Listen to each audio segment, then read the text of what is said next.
Blog Talk Radio.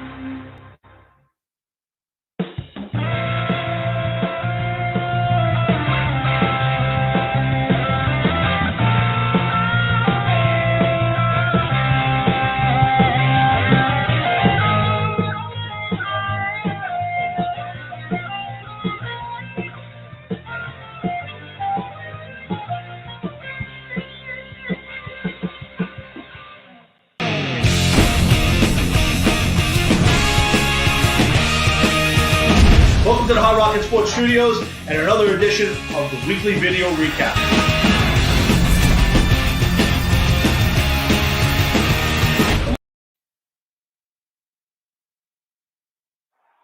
Chris hits one deep to right center.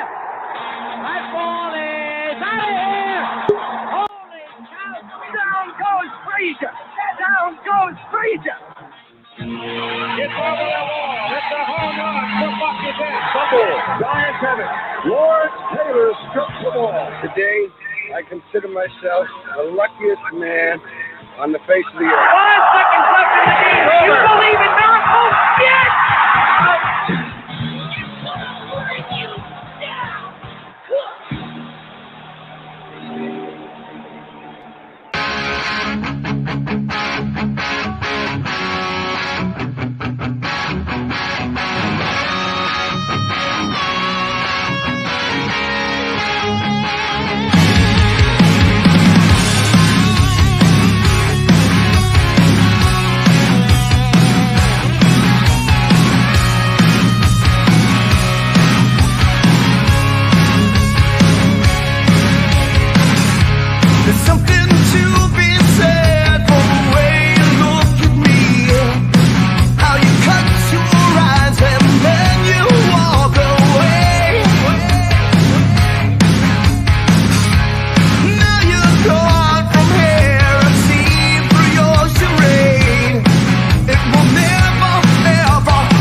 and we let it slip away.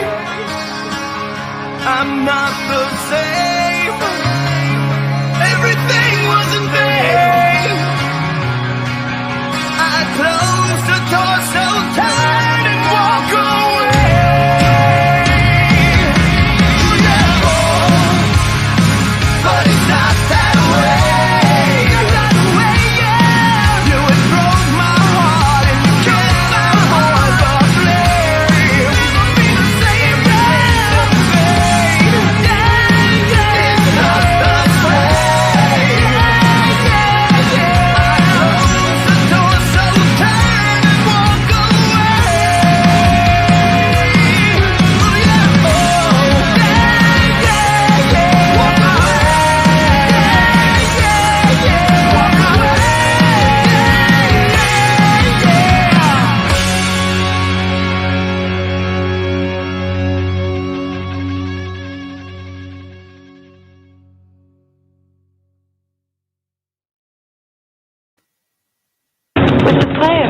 Live, direct from Hell's Final.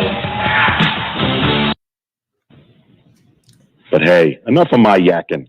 What do you say? Let's boogie. And that is my cue to start the show. Welcome to another edition of the Hard Rocket Sports Show, live from higher top Hard Rocket Sports Studios in beautiful scenic Monroe, New Jersey. We are your weekly 3-hour get-together where we bring you all the biggest news from around the worlds of hard rock, heavy metal, and, of course, the wide world of sports. And, guys, welcome to Thursday night, the 24th day of June. We are almost halfway through the year already.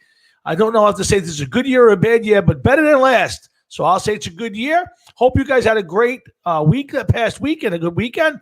And I really hope you all guys, all the dads out there, got a chance to have a great Father's Day. I certainly did. I got to hang with my dad, my sons, my whole family. It was a great weekend. And I hope you guys had one too. The weather's been absolutely phenomenal. I don't know how much longer it's going to last, but guys, I hope you enjoyed it. I hope it's been a good week. Lots of stuff happening in the world of sports and music. Lots of concerts being announced. There's albums coming out. We've got tons of sports. We got hockey, basketball, all coming down to the nitty gritty. We got baseball, dead center. Lots of controversies in baseball, folks. And of course, football is a few weeks away. Remember, August 5th, Jeff and I will be doing our, it's got to be our 5th or 6th annual football training camp show. So hopefully you guys will tune in for that. But we're here every Thursday night. Make sure you come on back each week and join us. And tonight, guys, it's going to be a fun show. We got Sammie Lee, drummer for the band Red Rain. I just played their lyric video for Not That Way. I hope you guys enjoyed it. They're a great band and a good bunch of guys. So I'm looking forward to getting Sammie on with us about 7:45. In the meantime, Jeff and I got lots to talk about. We got some wrestling. We got football. We got sports news. We're going to talk about a little Kiss. I got a little KK Downing and Judas Priest. We got lots of stuff to get to when I kick the mic up and I bring on the Deacon himself. I don't know where he comes up with these things. 1 minute he's got all these crazy names for himself. I don't know what they mean. I don't know why he does it.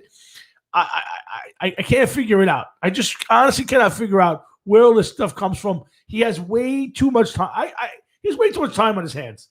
And the problem is he's about to, I think, get more time on his hands, and that's the scary part.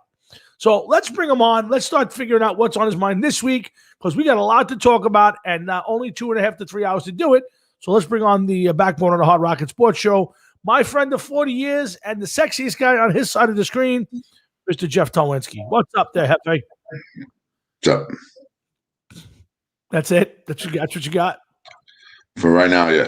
Well, let's get it started, Jeff. Anyway, huh? As I was about to say, I'm sorry. before I was so rudely interrupted, my apologies. I just want to go on record right now, before we go any further, and say that Robert Saleh, Coach of the Year, New York Jets, Team of the Year, Zach Wilson, Rookie of the Year, Gettleman, canned before halfway through the season, Barkley, no extension, will be let go, Jones will be on the fucking, like, the Kansas City Chiefs is a third stringer, and the whole team will be dismantled. I'm going on record now as saying the New York Giants will not win more than 3 games this year. I've spoken. The Deacon has said what he needs to say. That's it. That's it? You done? For right now, until I decide to interrupt. It could happen in the middle of the interview. I don't know when it's going to happen again. I have more to say. I'm not gonna just. I'm not gonna just sit back. It's just gonna happen tonight. That's it. You just letting loose. When I feel like it, yeah. When things are going, when there's a lull in the show, I'm just coming out of the woodwork, man. Just letting it happen. You good? Maybe you're gonna have to see. All right. Well, we weren't. Joe Judge is gonna get canned as coach too. I got you. Any other predictions you want to make that will go against your resume or what? Go against my resume. Yeah, your resume. I was the only one. The best football analyst. I was the only one that got shit right this year, man. Who won the Super Bowl? The Buccaneers. Okay. Case this done. You said the Chiefs, Tom Brady, he's the loser. Yeah, here goes the Israeli watch. By the way, our numbers are down this week in Israel. We went from I wonder why 9-6 or 9-7 to 9-3 this week. That could be one person, but I'm not worried about Israel. I'm not worried about Israel. You brought it up. I asked you worried about. I'm just going to say that as far as Tom Brady goes, your lips are so far up his ass that you're chewing his food for him. I will tell you. I was on another show last night. I was invited on. Yeah, I know. Thank you. Nobody even asked me, like, hey, you want to come on, man? I was not my invitation. It was not my thing, not my show. Somebody reached out and said, we're doing a little a panel tonight. We'd love to have your input for a few minutes. So I joined. I watched it. Oh, you did? Yeah. It was a fun little event, and I chimed in and stuck up for me, man. Tom Brady. There was a lot of Tom Brady haters out there. Yeah, I was one of them under the guys. Oh, you were under the guys? Yes, I believe I said Tom Brady sucks. I didn't. I cannot see any comments from my screen, so I have no idea what was said and who was watching and all that good stuff. And I said that you're missing something. I was missing something, which was. Well, you know what you were missing. I have no idea. What was I missing? Who you were missing? Oh, I was missing my partner in crime. Yeah, so it was an unsanctioned thing. But I'll be on that show next week. You will?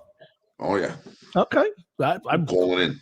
I would like you to be part of that. That was it was a lot of fun. It was a good group of guys, and you would actually be perfect because it's right up your alley. It's a lot of Tom Brady hating and a lot of sports and music, and that'd be perfect for you. So yeah, I'd love for you to get involved in that one along with me. But we got our own show to worry about. And Jeff, we always start the show the same way, so I'm going to start it like I always do. Jeff, how was your week?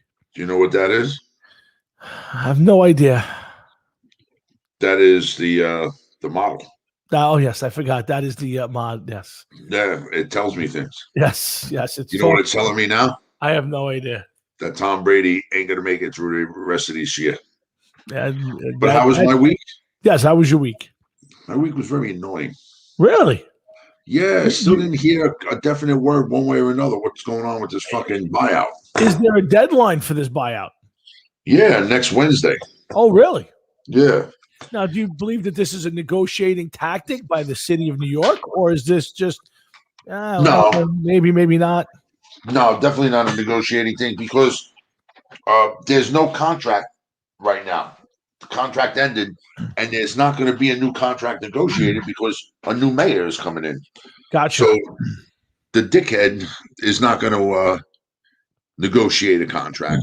Makes no sense for him to do that. No, it does. It does not. It does not. But how does that now? Wow. So I would think you've let yourself almost believe that you're near the end. Will you be disappointed if next Wednesday comes and goes with no offer and no signing of papers to get you out? You may read about me in the paper that I'm swinging from a tree someplace. I cannot give you an honest answer and tell you that is not an option at this point. Gotcha. If this doesn't go through. Understood. So there's a guy at work that I'm ready to kill. And he now knows it. So he's been staying away from me. So that's actually a good thing. Okay. So one good thing came out of it. So every day I send my guys for breakfast for me. Right? I give them money. I said, do me a favor, go get my breakfast. And this guy was blocking their way.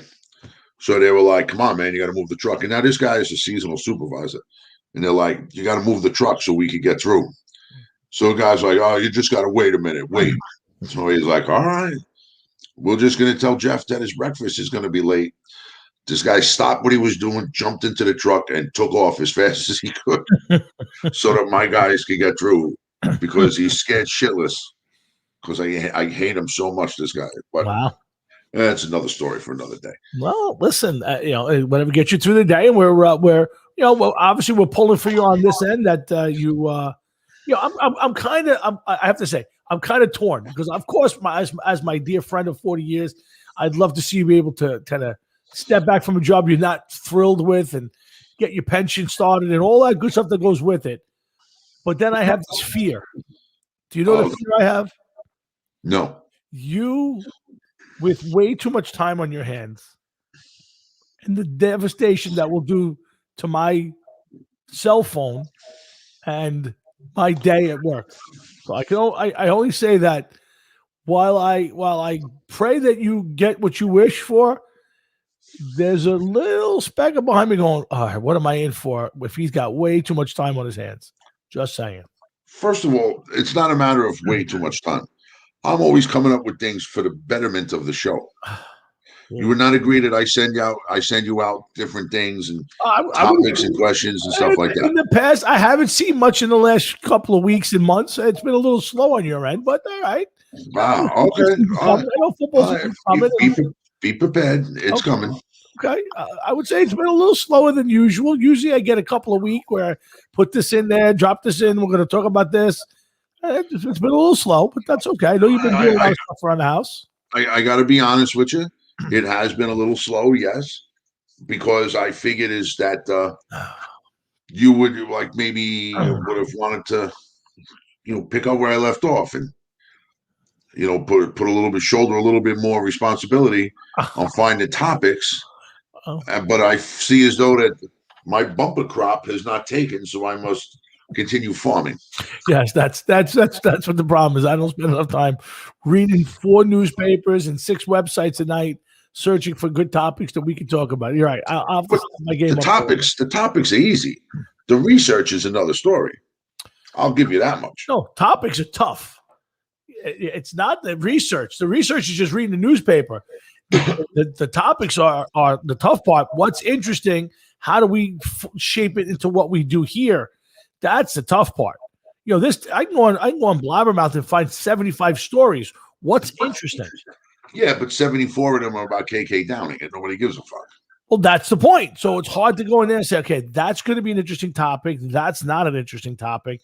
That's interesting, but we can't really talk about it because there's no meat to it. So that's the tough part for me each week. Going through, I read the newspaper every day. I am on Bleacher Report, ESPN, Pro Football Talk, you name it. I'm perfect it. So, but that's not what we're talking about. We have a fun show tonight. Open the show today with a video for the band Red Rain.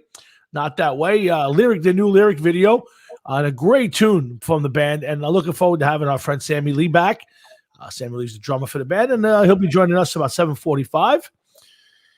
And again, by the way, thanks to the people at R4 Records and Barstools and Band Talk podcast for asking me last minute to get on the show and have a little fun with that. Maybe next time Jeff will be available and we'll get him on there with us. And I got to be honest with you. Nobody even asked Jeff if he was available. It was a last minute thing. They talk about it's going to do. They're going to do it. And then like the last minute, are you available? We're going to do this. And I was like, yeah, I got nothing going on. I'll jump right on. So you know what Jeff was doing? What was Jeff doing?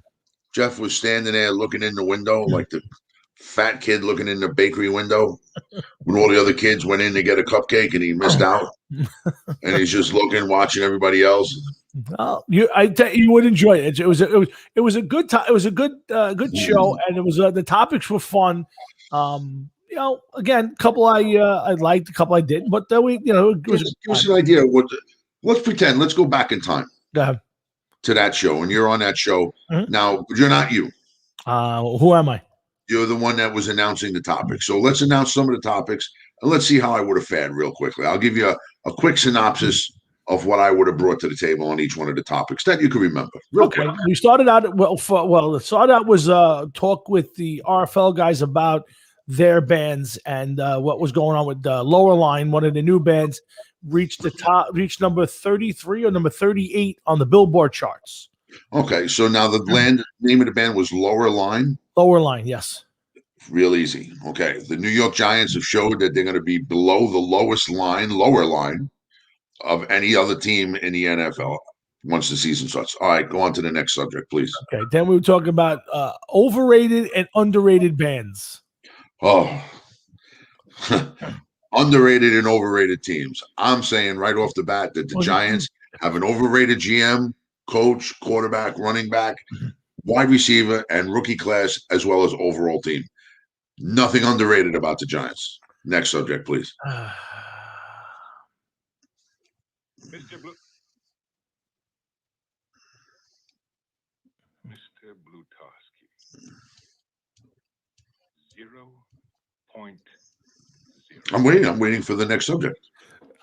Do I even bother? I mean, if you're let's see what happens. It wasn't overrated or underrated teams. It was a band. Yeah, it was overrated bands. Okay, but I'm just showing you what I would bring to the table at that point. Let's do one last one. One last one. Okay, we also talked about the Islanders series against the Tampa Bay Lightning and Montreal's series against the playing the Golden Knights. Right, Golden Knights. That's correct. So we talked about that a little bit. That was kind of where I jumped in to the fray. Okay, so what I would have brought there would have been Super Bowl III and how Joe Namath and the New York Jets calmly ended up beating the Baltimore Colts, who were 18-point favorites. See how I would have handled all of that? I see you're a master. You're a master. I got to admit, I am. Yeah, I'm going with that one. Yeah. You got that. No wonder we don't get invited to too many things. Well, listen, people don't want to hear the truth, I guess.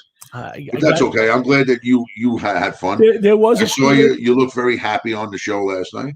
Well, you know what? I tell you what. Here was the fun part for me. The fun part was not having responsibility. Yeah, you just kind of hung out, and if I got bored or I had to go, I could have just said, "Guys, I'm good, I'm done." But I enjoyed it, and it was a few laughs, and again, it was just a calm. It was a calm. There was no pressure on me. I just said what I had to say and moved on. The one topic I thought that they kind of threw at me, which I was happy about, was the transgender males competing in women's sports, which I think is a no-brainer. Please, come on now. Yeah, I can't even believe that anybody's actually discussing this. I agree. Listen, on any level, by the way. No, I agree. Now there's more and more states coming out there and banning this from happening, which I think is a really good thing. And I just don't understand why it even has to be banned at this point. You know what it reminds me of? And I don't know if you paid attention to it. There's a defensive lineman for the Raiders who came out this week. Yes, but good. We can talk about that for a second. I want you to stay on the transgender thing only because there's something I want to add to it. Go ahead. Go for it. Go ahead. With all of these people wanting to put the transgender athletes, transgender men to women against women, let me ask you something. What happens when you get to certain sports? Mm-hmm. Let's take women's boxing. Okay. For example, okay? Are you going to put a transgendered man to woman into a woman's boxing match? Okay, if you're willing to do it in certain other sports, tennis, gymnastics, whatever. What happens when the first transgendered boxer decides that, you know what, I want to go for the women's heavyweight title? And they got somebody that's 6'2", 6'3", and 250 pounds and just like oozes manliness because that's what they really were. Mm-hmm. And just because he had a set of jugadoons put in, you're going to allow this person to box against a woman?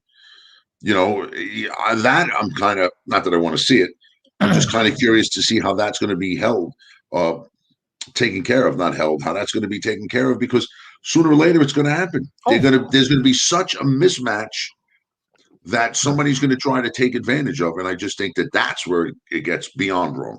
Yeah, What are your thoughts on that? Yeah, Jeff, I couldn't agree more. I think there's a lot of ways that this can go and go wrong. I think, I think it's an unfair advantage to allow a biological male to face a female. Now, again, I'm not being sexist, Jeff. I don't want people to think.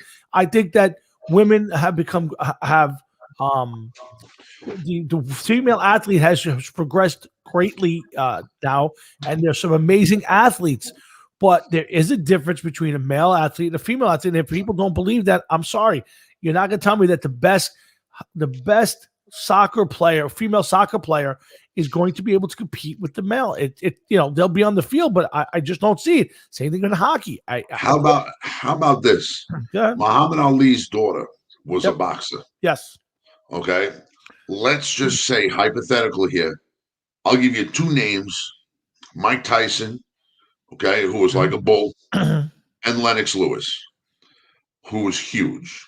Okay. Either one of, if not both, whatever, decides that they want to become a woman and fight for the women's heavyweight championship in boxing. Okay. How do you put that woman, how do you knowingly put that person, I'm not going to say woman, that person in the ring against a woman because now they identify as a woman, had a sex change, and have the man-made organs of a woman done to their body? How do you let that happen? Could you imagine that? Would that be considered a crime? I guess here's the one, and I agree totally with you on this. But let me ask you from the other direction. Let's say you have a female athlete who wants to be who's transgendering to be a male. Should that person be allowed to compete in male sports? Can you pick and choose? To me, it's either yes or no for both. You can't say, well, if you want to transgender as a male from a woman, you can compete because you're probably you'll be okay. But if you're a male, you can't to me, it's no different. I think you got to set those goals and you compete. You compete as you're born biologically. That's my opinion. I don't think there's anything wrong with it. People can do whatever they want with their lives. I'm all for it. I just say, keep the things on an even playing field. I agree. Ali Afraidy, I believe, hit 115 or 105, something like that, on a slap shot during the skills competition of the NHL All-Star Weekend a few years back, probably almost 20 years back at this point in time. Probably, yeah. Do you want to be a female goalie in front of 115 mile? I'm going to split the difference. 110 mile an hour slap shot. I know as a man, and I know an older man at this point in time, I would not want to be in any kind of hockey gear in front of Ali Afraidy with a clear shot and him lining up to take a fucking shot that may take my head off if it hits the wrong spot. Much less a woman who may be half your size. And like you said, it's the thought that you got to think of what these people are getting themselves into. Yeah. And would you want some 330-pound guy pushing you off for a block because you want to be in the NFL and be maybe a safety? And here you come trying to make a tackle, and here comes this pissed off offensive tackle that somebody just stepped on his foot with a cleat, and he sees you coming. Do you want that? I know I wouldn't. Yeah, again, I don't know why. Listen, I obviously think that things have progressed in our world where there's a level playing field for a lot of things. I think there shouldn't be a disparity. If two people do the same job, whether they're man or woman, they should be in the same line for equal pay. And I think sports, they talked about it for a long time. The women's soccer players, couldn't make money, blah, blah, blah, blah. But they didn't, while they were great players, they won games, people didn't watch. So you pay the male because people watch the men play. I used to like the women. I won't watch them ever again. But I used to love to watch the women's soccer team. I think they were great players, and it was a lot of fun, but it was equal playing field. You take that team and put them against the men, and they're going to lose. No doubt.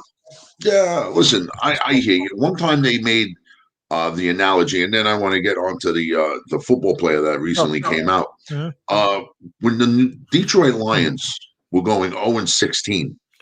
Okay, somebody said, would the best college football team be able to beat the Detroit Lions, who are on their way to 0-16? And the person that was asked of, it was like one of those, the writer fielded a bunch of questions from everybody. So that particular writer wrote, he was like, there is no way under the sun that any college team is going to beat any pro team, no matter how bad they are. The pro team will just eat them alive because they're just that. They're a professional team. So no matter how bad they are, and no matter how good the college team is, college team just not going to be able to adapt and take on the pro team.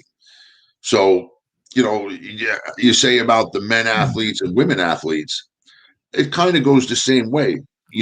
Men's soccer players, they're going to be a little faster, a lot stronger, maybe have more stamina. They have bigger chests. They could hold more air. They could go more. They'll have more endurance. I think overall that the women may be great athletes, but I think overall I don't think that they would be able to really hang much with the men. That's just my thought of it. I won't argue it again. I think you can't do one without the other. So to me, you compete as per your biological how you were born, and that's it. I'm not trying to knock anybody. I just think it would be unfair to especially the women. I'm sorry. I'll say it. It's unfair to women to have men competing in their sport, guys who aren't good enough to play in a men's sport. I think that would be atrocious. So again, guys, Hard Rock Sports, Chef and Thomas sitting here on a Thursday night. It's a beautiful night outside. I hope you guys have had a great week. I hope your Father's Day was good. And again, speaking of fathers, just so everybody knows, my dad will not be appearing tonight on the show. My dad is out in California. Just flew out there today with my mom to visit my brother and his family. So if you're looking for my dad, some people actually do, he will not be joining us tonight. He'll be back next Thursday night, I'm sure, with lots to talk about because there's plenty to talk about in sports right now. So, but I did want to talk on Carl Nassib. Carl Nassib is a defensive end. I think he went to Penn State. I know the other brother was a quarterback, went to Syracuse. Actually wound up with the Giants for a cup of coffee, and then I don't think he's in the league anymore. But Carl Nassib is kind of a few years with the in the NFL, and felt the need to come out this week, and I guess this is Gay Pride Month, and state the fact that he's an openly gay man playing professional football. And I think, Jeff, you know what? I'm kind of hoping at some point that this isn't a news story anymore. Like not to say who cares, but whatever they do, you do. I think the days of the Neanderthal thinking in an NFL locker room are over. But let me ask you the question: do you think there's enough people in his locker room who might actually feel uncomfortable with him there now? Unfortunately, I think that there's always going to be that thought that, are they looking at me strange, or, is he looking at me strange? Kind of both ways. I'm posing that question both ways. Does the player who came out, is he going to be like, everybody's looking at me and mocking me? And then the teammates, are they going to be like, they don't want to do certain activities because is he going to be looking at me, this, that, and the other thing? I also think at this point in time, you want to make a quick story of it and be like, listen, I just want to let everybody know that I'm openly gay and I'm coming out. And I'm going to be playing NFL in the NFL as a defensive lineman for the Las Vegas Raiders. And I'm really excited about playing football this year. Enough about me. I want to talk about my team and the football. That's it. Okay. But I've seen a couple articles here and there, and of course, they're always going to be planting the seeds because right away, some people be like, well, there's going to be some teammates that are going to say, well, I feel awkward in front of him, or is he looking at me? Is he whatever? Right. So I think that the sooner it dies, the sooner it would be best for everybody, I feel. So I agree with you. Nothing against him, nothing against what he did or his mindset, because unless he's trying to convert people, he should be able to do whatever he wants. That's his business. Sure. But just, you said what you had to say. You did what you had to do. Okay. I don't think that this man coming out of the closet, I don't know much about him as the player. Yeah, average play, nothing. I don't see this prolonging his career. Was this somebody whose career was almost over? Now they're like, well, we can't cut him now. We got to keep him because he just came out. Imagine if we cut him, what this is going to look like. Yeah, no, that happened to the kid. That kid came out a few years ago, right out of the draft. They made the Sam something, or I can't think of his name right now. He played out of Missouri, but he was also a 7th-round pick, though. Yeah, and he came out and he got drafted, but he didn't. I don't think he played any games in the NFL. I think those days are over. I think guys are just going to be judged for their merit and their abilities. And again, I applaud him. And Jeff, here's a guy who's an average football player on a mediocre team. His jersey was the number one jersey seller of this week. Well, listen, I'm sure that we know why. Sure. That jersey jumped up, but sure. Listen, it is what it is. Absolutely. And unfortunately, I just hope that him doing what he did and saying what he said is not taken and the torch picked up in the wrong direction. Okay. For this and made a bigger thing throughout the season and just another rally cry for everybody. You know what I'm saying? Sure. No. I can't argue that at all. Yeah. So again, good job. Good luck to Carl Nassib. I wish him a good career. And if he felt he could come out and declare himself gay, then good for him. And hopefully this is hopefully we're getting to a point where this stuff just doesn't matter. Like who cares?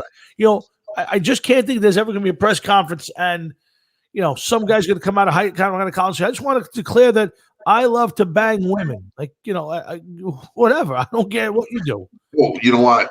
It's funny you should say that. Okay, because one day that may actually be somebody coming out because this may turn into something further on down the line. Yeah.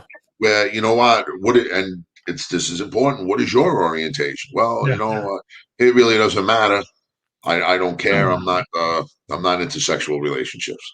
Or who knows what somebody's going to say that maybe it gets to the point where I bang women. Oh man, wow, look at this. This guy's fucking straight. Yeah. That's something different. We haven't heard that in weeks. It's who knows. Yeah. But it's unfortunate. It's once again life of a label. That's it. Yeah, and that's the problem. Far too much. It's on the left. Everybody wants to put a label on people. Who cares? The only label we have here is we are the Hard Rock Sports Show. We're here every Thursday night, 7 to 9:30, having a good time, talking sports, talking music, talking life. We're having a good time. Jeff and Tom, we're glad you guys are joining us this week. And again, we got some big stuff coming up down the line. But the biggest thing for me, August the 5th, Jeff and I get to do our annual NFL training camp preview show. We'll run through all the teams. We'll come up with the biggest news stories. We'll come up with some predictions, and we'll have some fun talking football for the entire show. So, and in the end, if you're out there and you're a football fan and you want to chime in and give us a little breakdown of your team, come on in. Let me know. Let Jeff know. One of us will get you hooked up, and we can take up about 7 or 8 teams. So if you're interested and you want to join in, by all means, check it out. Who knows? Maybe we'll get Frank and Matt on. We haven't had them on since the draft, so we'll see how that plays out. Yeah.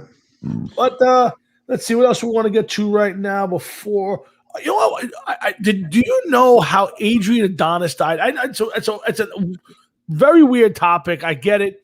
I didn't know A, he was dead, and B, when I researched how he died, it was kind of very hard rock and sports-ish. I'll explain why if you don't know. I read about it once before, but I totally forgot about it. I think he shot? No, car accident. Correct. Car accident. Yes. Correct. So the Adrian Adonis and 3 other wrestlers were traveling. These were guys wrestling against each other. His partner against another tag team, and the guy who was driving had to swerve out of the way of a moose to avoid the moose and went into a ditch. And 3 of the wrestlers, I believe, died. And the driver himself lived with serious injuries. Wow. So and that was and the funny part, not I'll say it's funny, but it was 1988, which was a long time ago, and I did not realize that Adrian Adonis was gone in 1988. I remember when he died. I do. Really? Yeah. I do not remember that. I don't remember it being part of the wrestling. I do not remember that being part of all of that. So I just want to check the date. Yeah, July 4th, 1988, coming up on 31 years ago he's passed. That's amazing to me that he was More than 31 years, Tom. More than 31 years. No, 30 years would be 33 years. Sorry, 33 years. Yeah. 33 years. You're right. Okay. Holy So, shit. And how old was he when he died? 35, I believe. Shit. So you're talking this guy's been gone almost as long as he was alive. Yeah, 53, 35 years old. That would have been when he passed away. So, wow. Yeah, it just was weird. Like I said, I remember I was still watching wrestling at that point, and I do not have any recollection of Adrian Adonis passing away. And I told you, I've been on a major kick. And here's the thing, and I'm killing a little time here. I don't want to go to any of the major topics. I want to talk to you definitely about the Major League Baseball right now with the pitching inspections. I want to get into a lot of that stuff tonight. I have a lot of other Mr. Wonderful I want to get to. The Nets, the Islanders, paying college athletes, a couple other things I want to get to tonight. But what I want to talk about this moment is I didn't realize, like I must have forgotten so much of the wrestling from that era, what happened. And, I thought after WrestleMania 3 that Andre the Giant was done.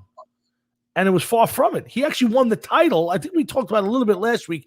He actually won the title in a main event in January of '89, and then handed the title to Ted DiBiase, which started a whole other thing. I forgot all of this stuff. Like I forgot that he did that he was still part of it, and right up until just before he died, he interfered in a match between the Big Boss Man, who I guess was the babyface, against Virgil, who was about to turn on Ted DiBiase. No, I remember Virgil did turn on Ted DiBiase, but I never remember the Big Boss Man being a face. And write this down real quick because I saw this last night and I wanted to send it to you and I didn't. I wanted to go over Ted DiBiase's final match in the WWF. I saw it last night, and it was actually pretty cool. It had me got a pretty big smile from watching it. Only because when we touch base on it, you'll understand why. When did you catch this on YouTube? Yes. Okay. Yes. Yeah, I get stuff like that all the time. But I told you I got the Peacock Network on my TV. So I go to the app and I can pop in and watch all these great old wrestling, the Saturday Night Main Events. I believe the Andre Hogan one was the very first ever Saturday Night Main Event. That is possible. I believe I read that somewhere. Did not see that when I watched it. Again, there was a lot of stuff that went on that time, and guys who were wrestling with and for and against each other. I did not know. So just one other thing, I've been watching these Sunday nights. A&E has the Lost Treasures. This week was Ric Flair going around the country trying to collect some of his old stuff. And I'm telling you, you get a chance, A&E on demand, and there's like 9 episodes. My favorite one was the Andre the Giant one, where they had Mark Henry and the Big Show teaming up, and Mark Henry was actually crying every time they went and found the mask that Andre wore when he was the Giant Machine, which I totally forgot about. I did not even remember the Giant Machines.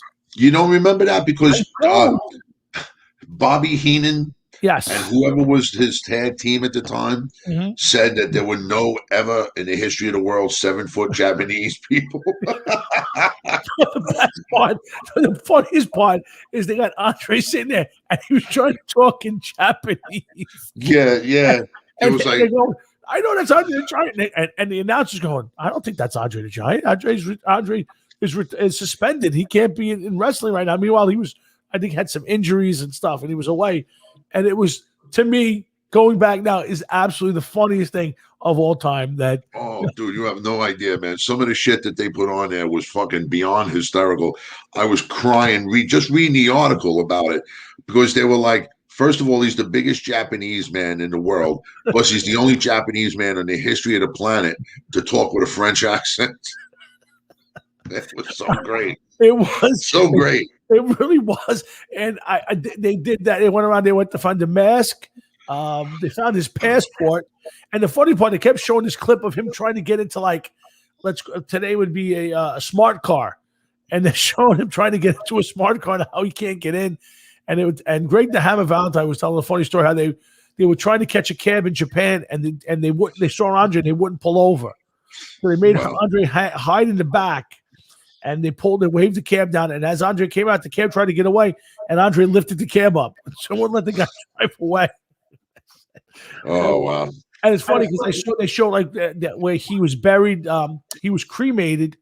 It was 12 pounds of ash. Wow! Holy shit! And then they drove. He had his own ranch in North Carolina, and they went on horseback, and they sprinkled the ashes, and they let Mark Henry go out there with a shovel and take a scoop of ashes, from the area. It was really a cool thing. I'm telling you. The 9 episodes were some things as a wrestling fan helped me remember a lot of things I forgot, and got a lot of backstories on things. So I'm telling you, I know you don't watch a lot of TV, but if you get some downtime, A&E, In Demand, the WWE Lost Treasures, and I gotta check it out. They're going to be opening up a WWE museum in Connecticut. Oh, really? That's going to have to be a trip we make. Definitely. Yeah, that's going to have to be a trip that you and I make up to Stamford, Connecticut, to walk that museum, because I think that will be a big piece of history. Any idea when that's going to happen? I don't know. It's got to be close because they've been collecting all this stuff, and it's amazing. Like some of the things that they found, and people wouldn't give it back. Some people were selling it. It was extremely an interesting thing. The biographies were good. But the Lost Treasures was my favorite. It's an hour long, most of them. I think the Andre one was 2 hours, or the Flair one was 2 hours. I'm not sure. But the rest of them were basically an hour, and they'd have different people either going to get their own stuff or somebody going to get other people's stuff. It was a lot of fun and a lot of backstories, which is actually very cool. So if you get a chance, some of them are very cool when you find out like certain things, why they happened, and everything else. But the old time wrestling is just, you find more and more about it. I think it's becoming a hot topic. Oh, it is. I'm telling you. At this point in time. Yeah. I mean, you and I have to be at least 3 or 4 of those old wrestling chats. Those. I gotta be at least 3 or 4. And there's always the only topics, and I see our guest is on. I'm gonna get him on in half a second. The only ones I don't get into when they bring it up, Jeff, and I don't know how you feel when they go, Roddy Piper versus Mr. Wonderful. Who you got? I'm not gonna sit there and talk about who would have won in a match that somebody down back then was going to predetermine. It's to me, it's the most ridiculous thing I've ever heard. I don't get involved in any of that stuff. Do you find any of those topics to be kind of like, oh, please, come on? No, because you know why? I think that you can't just turn around and take it as a hypothetical conversation and turn around and you yourself say, well, you know what? I think that Mr. Wonderful, who was built like a brick shithouse, would have beat the shit out of Roddy Piper. Right. Because as soon as you say, well, I think that Mr. Wonderful would have won the match. I mean, he had a physique, he had a build, he had stamina. And then the next guy answers, you're a fucking idiot and you have no idea what you're fucking talking about. Your mother sucks cock and, the Port Authority, stuff like that. And it'd be like, whoa, what the fuck? I'm just saying a match that can never happen. Now, one guy's dead. The other guy looks like he's got the brains of a fucking dinner napkin. Yeah.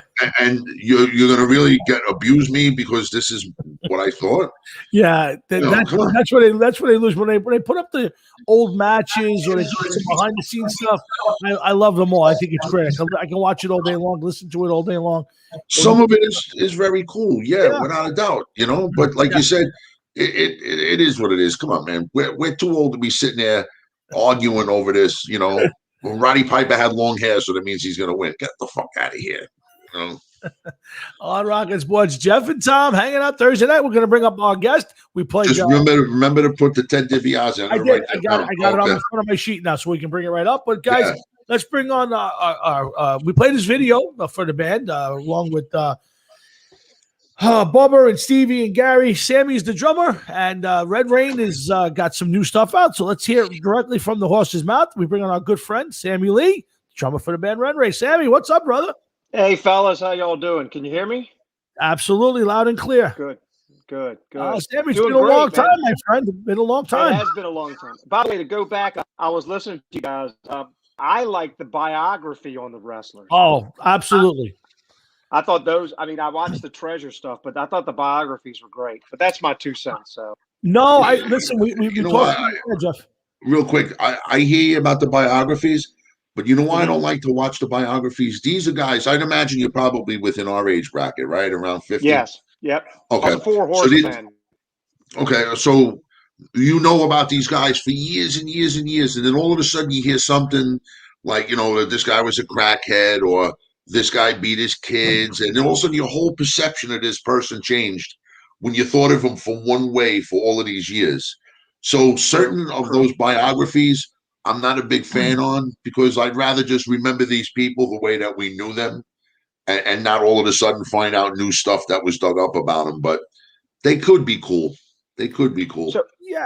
So here would be my question on that. And I agree with you. You find out the dirt that you don't want to know, but do you not like biographies in general, like musicians? Because you can find the same stuff about those guys as well. Yeah, So is that the wrestling thing?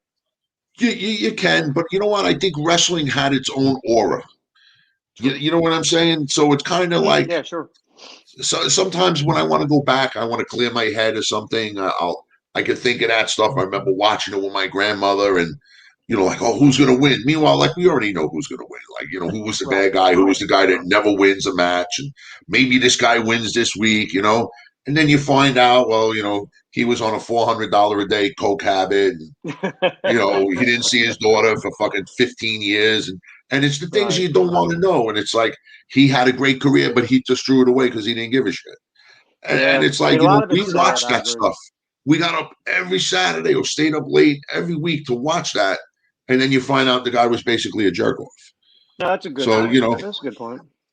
No, I'll disagree. Now, there are 2 sets of biographies. There's the dark side of the ring stuff, which I would suggest if you don't like negative stuff on the wrestlers or anybody, because they have football now too, don't watch it, because it's 90% of it's on the negative side.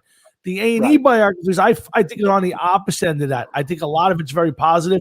They kind of gloss over a lot of the negative and just they'll tell you about it, but they kind of gloss over it. The thing I like about it, and not to belabor this because I want to get to Sammy stuff, but I like about it is you get a lot of backstories, like the Montreal screw job and Bret Hart punching Vince McMahon knocked him out cold.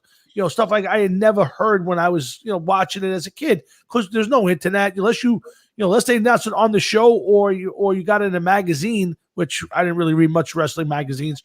You didn't find out a lot about this stuff. So that's why I like the A&E biographies. I agree with you. I thought they did a really nice job with those. So, but Sammy, speaking of biographies, let's talk about Red Rain and your biography. You guys got some great music out.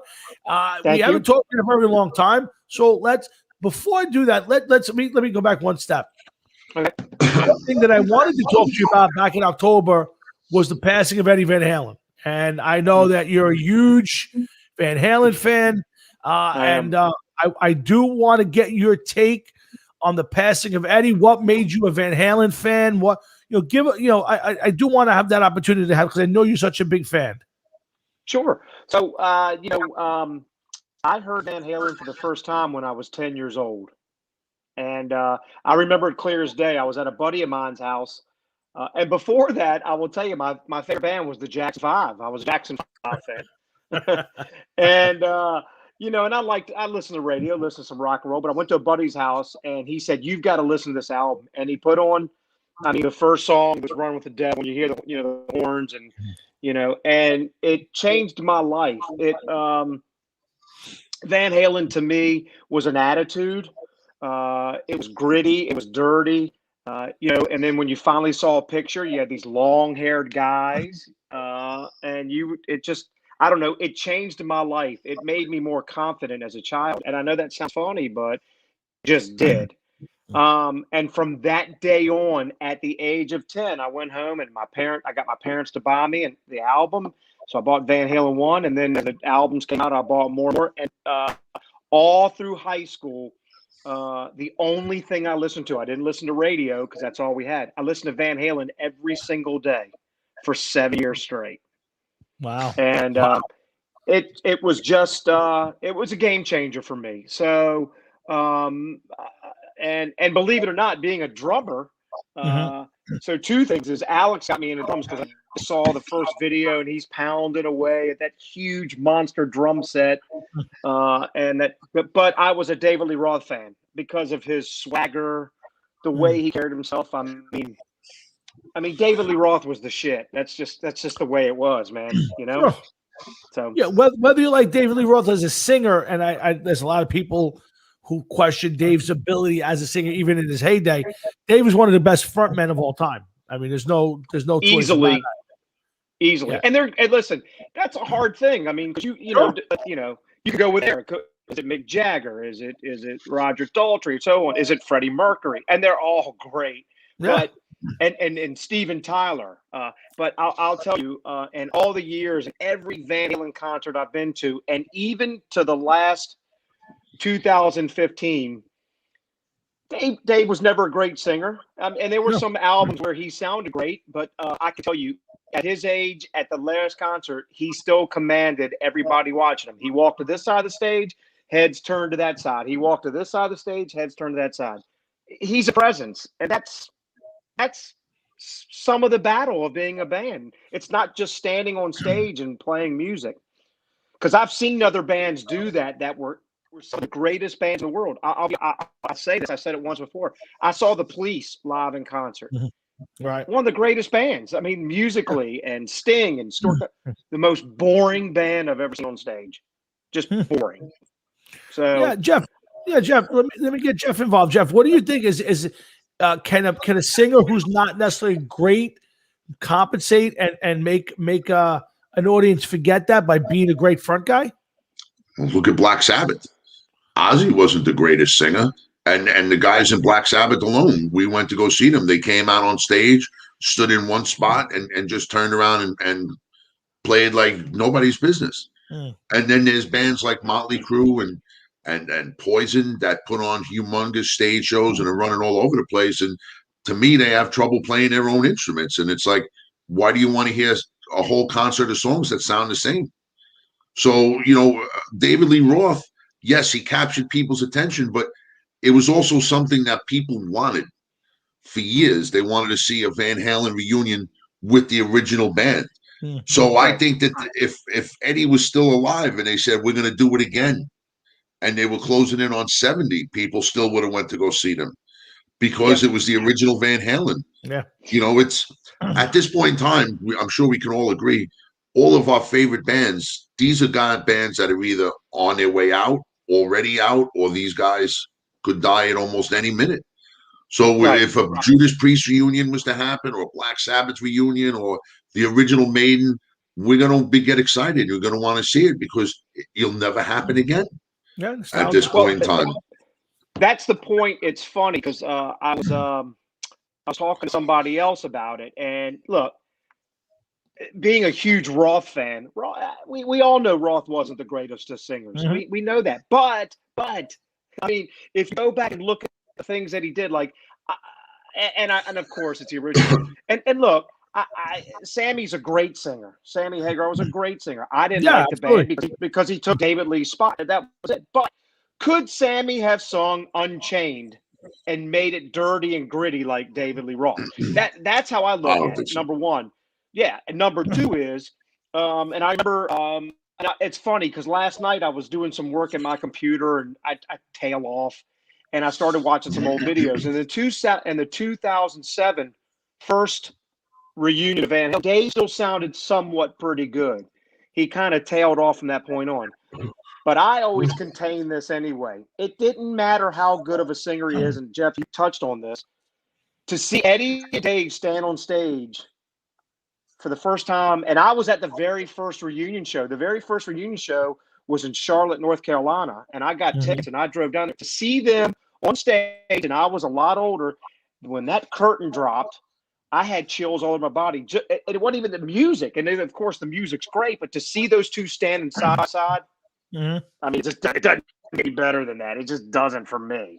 I mean, so I like the original. They may have lost their ability to entertain, or maybe lost a little bit of ability to play the instrument, but nothing beats the original.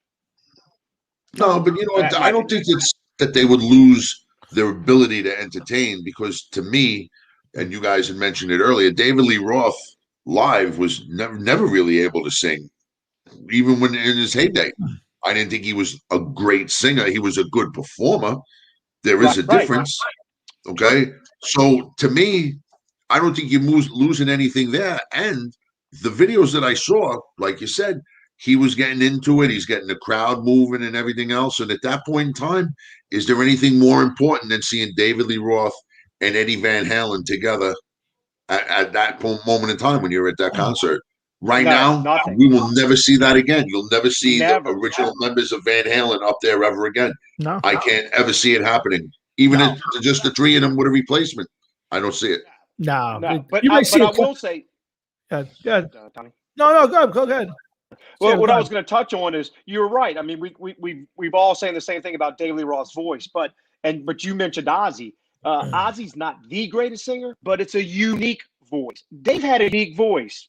Wasn't great. Doesn't mean he's a great singer. He was not Freddie Mercury. No. He's not, but it was unique. And again, I say to everybody who kind of makes fun of me, like he can't sing, like, let me tell you something. I see cover bands trying to emulate David Lee Roth, and they can't. No. So there's something there that worked. And again, I was explaining this. It's just the difference between Van Halen and Van Hagar. One was a rock band that was a little peppier. One was a dirty, gritty, nasty rock and roll band. I was just going to say the same thing. Yeah, that's the difference. When Sammie came on, which I didn't expect at the time, and I loved the idea. I thought it was going to be an even better band. And I saw them live only with Sammie, and it was such a letdown. They were terrible. But you're right. It's a much different band, and the difference was they were pure rock and roll, dirt, grit, in your face. And that's what made Van Halen. And it was that way again when Sammie came back, because when David came back, because Sammie could never portray that in his music. No, it's a presence. And I'll finish what you asked me. So with the death of Eddie Van Halen, because I think we kind of tailed off. That was it. It was a stab to the heart. Being in a band. In the band that we're in, and some of our some of our team behind the scenes, kind of gave me a little insight that Eddie wasn't going to make it. I had a slight insight before it happened that he was really, really sick and wasn't going to make it, but it doesn't make it any different. And so you feel like a part of your childhood is gone. Yeah, and that's how I felt. And there's never, I just don't feel like there's never going to be. And look, there's so many great guitar players, but it's just, I mean, that kind of guy is gone. Yeah, well, he was a game changer. I would say I was never a Jimi Hendrix fan, but Hendrix, Van Halen, and Randy Rhoads, they changed the game. They did things, but people weren't doing at the time. Now guys have expanded on it, maybe even made it better, but there aren't innovators today the way you see that. Not that I've seen. So I think that's the thing we miss with guys like Eddie. And the last thing is today, I get people send me videos all the time, which I love, these kids playing Eruption, which is unbelievable. Yeah. But let's not kid ourselves. When Eruption came out, and probably 5 years after, nobody knew what the hell he was playing. And now it's all tablature and it's all out. Yes. I mean, I think I saw an interview where Eddie said if somebody had put in a tablature, the tablature of Eruption in front of him, he wouldn't know what it was. Mm-hmm. So, but it's a big loss. But you know what? But we always have his music, and that'll be great. So, absolutely. And again, that's Sammie Lee. He's the drummer for Red Rain. He's here to talk about his music now. He's talking with Jeff and myself. And guys, thanks for joining us. Come and go to RedRainBand.com for a lot more information on the band. We'll get to some of that right now. Sammie, we haven't talked to you in a while. I think the last time I remember talking to you, weren't you guys doing a little something with Tesla? Well, back we've 18 or 19. Tom, I'll be right back, man. I gotta take care of something. Sorry. Okay. We have been on and off tour with Tesla since 2017. So yes, in 2019, I get them all mixed up. Yeah, it was probably 2018, 19. We were with them. Mhm. We were with them again in 2020, in February, right before everything shut down. We played February 2020. We had a show with Y&T, which was I Oh. love Y&T, and Oh. got to meet Dave Manicetti. Boy, Oh. I love that guy. One of the most underrated bands of all time.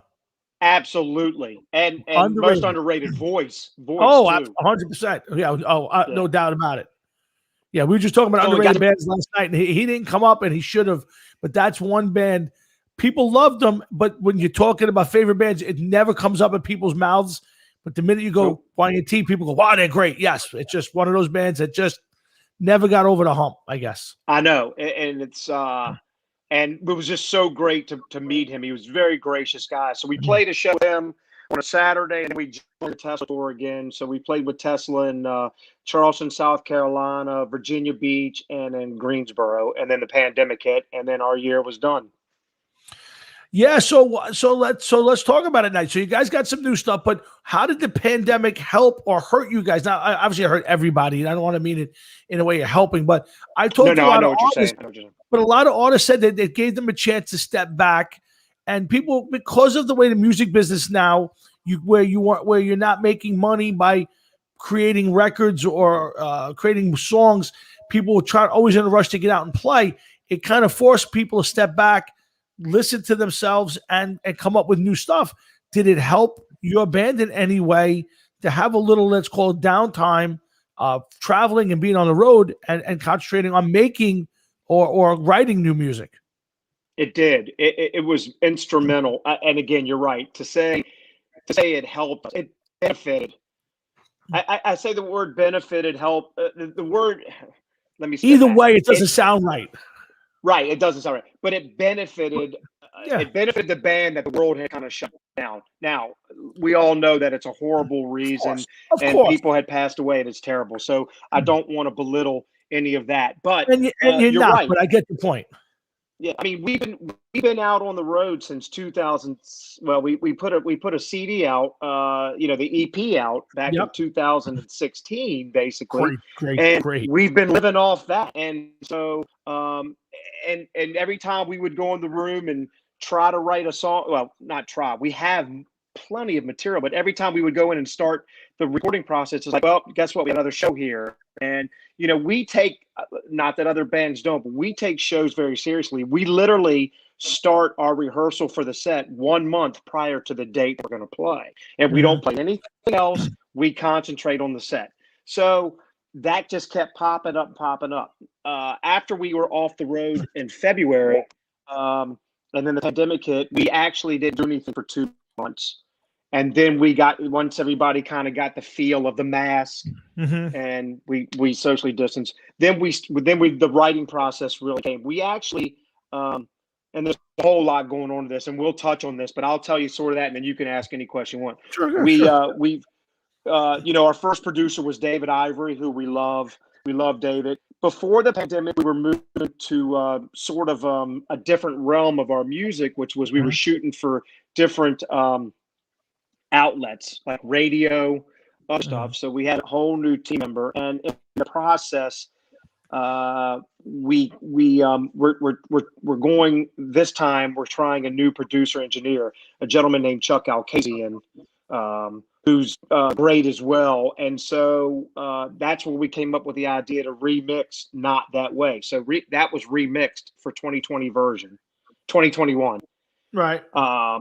And that's really to prelude some of the new music that we have coming out. So there's a lot in that what I just said. So whatever you want to talk.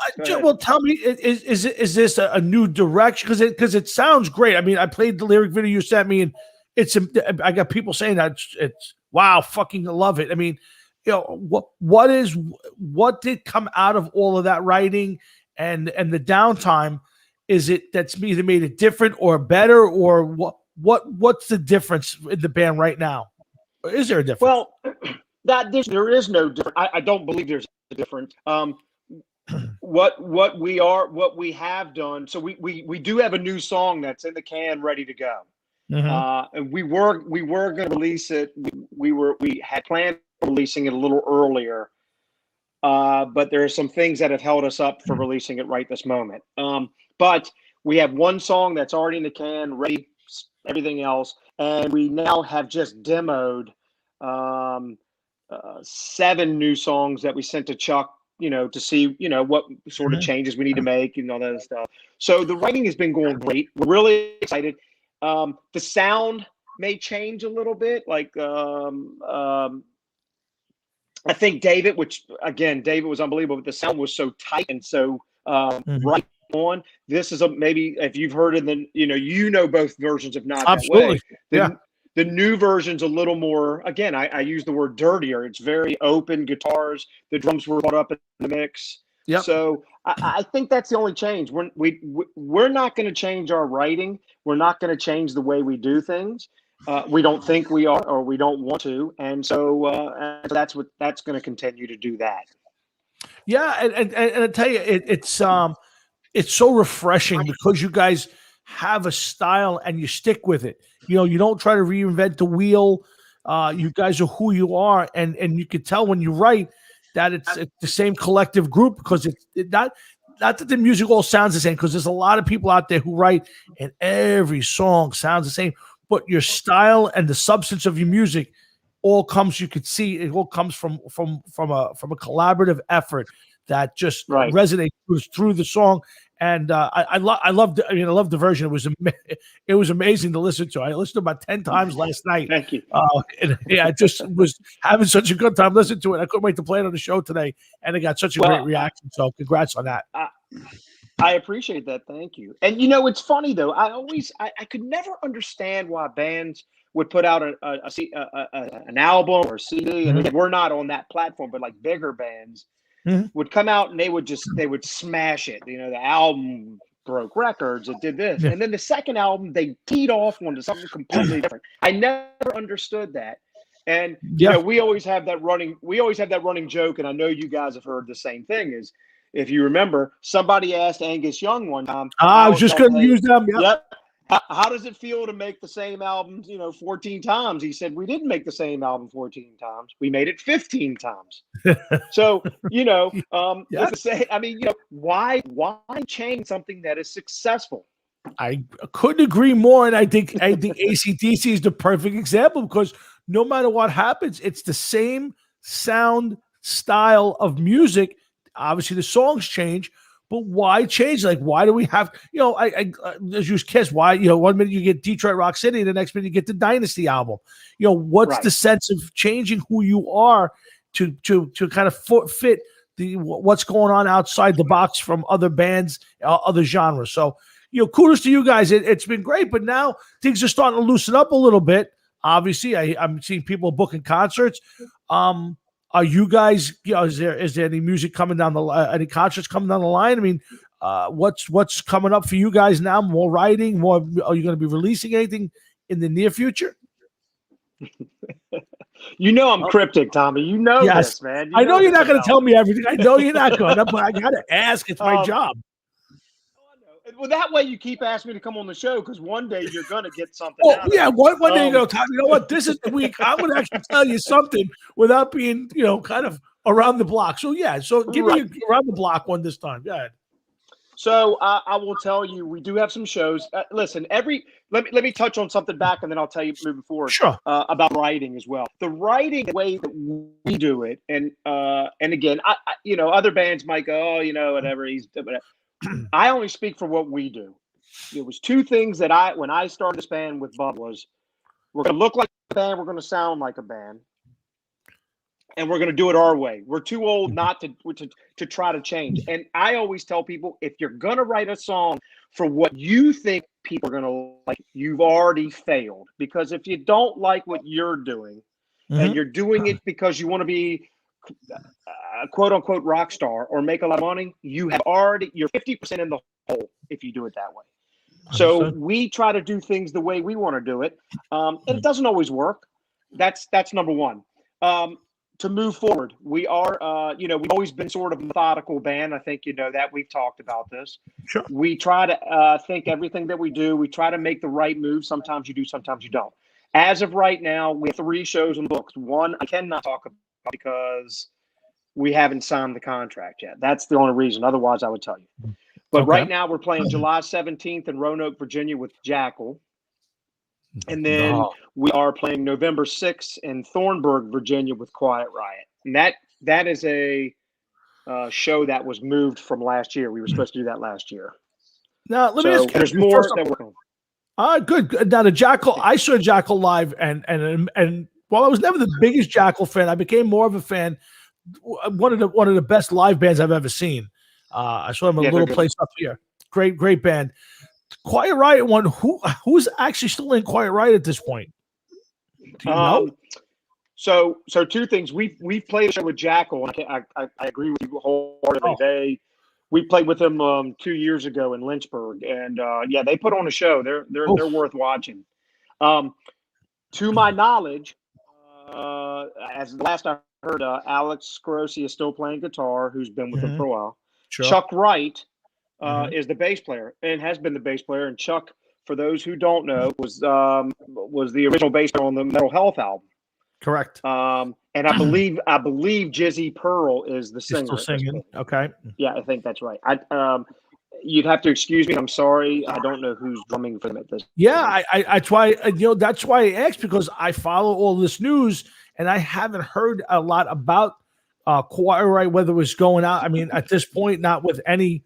I guess you could say Chuck Wright is kind of an original member, or at least a long-standing member, but it's a little different. So I'm curious. But listen, that's great for you guys. I think that's terrific. I wish you guys the best on all those shows, and the more the merrier. Get out there and keep playing. I do want to go back 1 second though, on the writing and the production. Let me ask you this. So you guys, obviously know who you are, you know what kind of band you are, you know what kind of sound you're looking for. When you get a song and you get it in front of your producer and he comes back with something, how much leeway do you give him to change? Like, will you guys override him at the very end, or do you kind of step back and say, well, we hired him for this reason. If he wants to bring the drums up a little more, bring down the guitar a little bit, how much leeway do you give him? And at the end of the day, are you going with his version or your version? Well, that's a great question.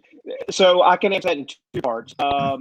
With David Ivory, the songs that we put on the EP, he never changed our idea of the song. So when we presented the original song, it was like, okay, this is too long. Let's cut here. And we added and we took away, but we didn't change. Didn't change what we had written. So there's a lot of leeway there. Listen, those guys know more than I. First of all, I'm the drummer. I don't do the writing anyway. But when we were going to David, we all were in the van. When we were doing pre-production, and the first time we ever met him, it was, look, this guy knows way more than we do. Keep an open mind, and let's hear what he's got to say. If you walk in and say, hey, you know what, man, this is our song. You do your little frilly thing. It'll be good. You can't do that because these guys know what they're doing. They know what it is. So that was with David. With Chuck, we haven't really worked intimately like that with Chuck. What he's done so far is he's actually remixed again, not that way. We actually have another remixed version of the Red Rain song, which is killer. That was the song we were going to actually remix and redo. Okay. So we still have that one in the can, and that one, I mean, you've heard the original version. Oh, yeah. The Red Rain version is like 10,000.0. I mean, it's like shooting out of a rocket. So when we presented Chuck with the ideas, he was like David. It was like, the song is 90% there, but this is what I would do. So let's go back and try it this way. And listen, you'd be a moron not to try it. Chuck is a very and like David, very well-known producer. So we'd be stupid to not listen to him. So we generally do. And then at the very end, I think the producer, whether it's Chuck, David, or anybody else in the band, look, we're all on the same page of trying to put out the best product that we can. Okay, that's a fair statement. And before we let you get to promoting any websites and all that, I got to ask you a little bit of football stuff. I mean, before I let you go, it is the Hard Rock and Sports Show. So, yeah, exactly. So, there's a lot of things. There's a lot of things. I say this all the time. The teams have a cycle. Usually get 3, 4, maybe 5 years, and then the turnover of the team. Your team's on that cusp this year. What do you give me some early training camp thoughts going in to the summer, and a little bit of a lull for your Vikings. A little bit. I think it's a team that could go a lot of ways here. Yeah, I love what they did with the draft. I mean, I think for the first time in a couple years, they actually drafted what they really needed. I mean, Darisaw, everything I'm reading about him, he's a beast on the line, which is what they need. They need some nastiness on the offensive line. I mean, listen, the Vikings last year were a very average team, I would say at best. At best. But really, in the Tennessee game, they should have won that game. Who else did they lose to? Should have beaten Seattle last year. If they get the 4th and 1, the game's over. The Vikings win. They were basically a game or two out of the playoffs with what I would consider a mediocre team. With the additions, with the draft that they did, again they got Darisaw, Munn. I'm not, which is great. But I like Kirk Cousins. I defend Kirk Cousins, but the kid from Ohio State, Davis, they're saying he's shining. So, and then you have Patrick Peterson that came in, and then you got Boyd that came in, other safeties. I believe that this could be, even though I think this could be Zimmer's best team so far. All right, that's a fair, and I think that obviously they need another big year out of Cousins, and they need to have a better year offensively. It's an open division. I think Chicago is not a good team. Detroit's Jeff. I know Jeff thinks very little of Detroit. Green Bay with all their hassles right now, with Rodgers. Yes, we are, Jeff. Yes, and I think with all the hassles going on, Rodgers, this could be a wide open division this year.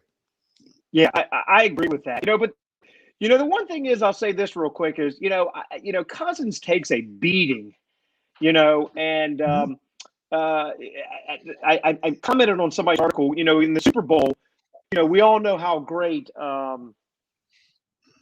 Patrick Mahomes is. I mean, the kid's amazing, but in the Super Bowl, he looked terrible. And why did he look terrible? His offensive line didn't block. He had trouble. He was running backwards. Cousins, for the last 2 to 3 years, hasn't had an offensive line really blocking him. And if he's not dumping the pass off and they're trying to hit it, he doesn't have any time. Right. So I think that's a problem, and I think that's the problem. I think this year, I think they finally got it straightened out. All right. Well, let's listen. Well, hopefully things will heat up a little bit. You'll have some more stuff to announce, and maybe during the football season or during the spring training camp, we'll get you back on. But for now, Sammie, tell everybody where they can find the music. Tell everybody where they can keep up with what you're not telling me so far, and let's give out some where to get the music. Well, we're redrainband.com. And if you look up Red Rain Band, you'll find us. But we're on Facebook, Red Rain Band. There's videos out there. Spotify is big. We're really making a presence there now. We really focus on that. We have in the last 6 months. So any downloadable music site, and I tell everybody every time I do an interview, I say this: look, you might not like the music, you may love the music. All we ask is you give it a chance and give it a try. And we think you'll like it because there's a little bit of something for everybody. I could not agree with you more. I wish you guys the best of luck. I love the band. I do. We play the music time to time here on the show whenever it falls into our rotation. But we love what you're doing. I love the new song or the new version, and we look forward to some great stuff coming up. So, Sammie, please don't be a stranger. Tell Stevie and the boys we all said hello, and come back again soon.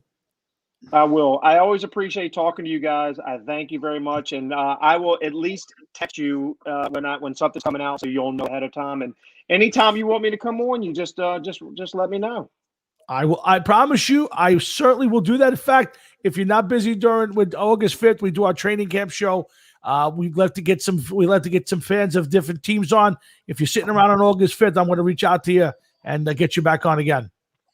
If I don't have a show, I'm on because I love talking Van Halen Vikings. Van Halen's a little more popular than Vikings, but I love it. So thanks for having me on as usual, Tommy and Jeff. It's always great talking to you guys, and you guys have a great night. You too. That's Sammie Lee. He's the drummer for Red Rain. Make sure you check those boys out. Sammy, be good, brother. See you later. Too. Thanks a lot. So Jeff, we did you have a thought process? I checked and it seems the show's there. So I used that. Okay. No, nobody. The only one that commented tonight was your cousin Rose. Where's our usual? Where's Patrick? Where's don't know. A whole bunch of different people. Yeah, listen, they may pop up, they may not. Like I said, I show up here every week, and I assume I'm just talking to me and you, and see real quick. Yeah, I want to see if it's on because usually there's other people coming on. You know what I mean? Yeah, I would definitely agree with that. Like I said, I go to it's on. Yeah, it's definitely there. So just might be one of those nights where people aren't commenting; they're just kind of listening and watching and. All that good stuff, but maybe they're not commenting on the show. But yeah, we are live, and Jeff and I are here hanging out, having some fun, talking sports and talking. I gotta tell you, I know you don't follow a lot of I'll call independent bands, all that kind of stuff, Jeff. But I'll tell you, those guys, they got some really good stuff. I mean, I'm talking, they have some really good music. So if you ever get the chance to tune on and listen to some of that stuff, you should. I really do think you would like it. But I was on when you were playing the video earlier, and to me, it's I don't know. It sounds. It has an '80s sound to it. Yeah. 80s hair metal sound. Yep. But listen, that's not exactly my cup of tea, but it doesn't mean that it's not good. And you're right. These guys should be given a chance because why not? You don't know. But, Tom, I worry a lot about the state of music. And it's just like there's nobody coming up. It's almost like there's a void, a bubble forming, an air bubble, and nobody gives a fuck about it. And that's what bothers me. I get your point, and a couple sad things. Well, one sad thing I'll get to in half a second, but I do, and I love the guys at RFL, Dougie and John. They're two guys I consider friends. I've never even been in the same room with them, but I consider Doug and John both friends. We talk sports and music, and they let me listen to a lot of their music for their bands, Svengali and Turbo Snake, and some of these other guys. And I'm telling you, Jeff.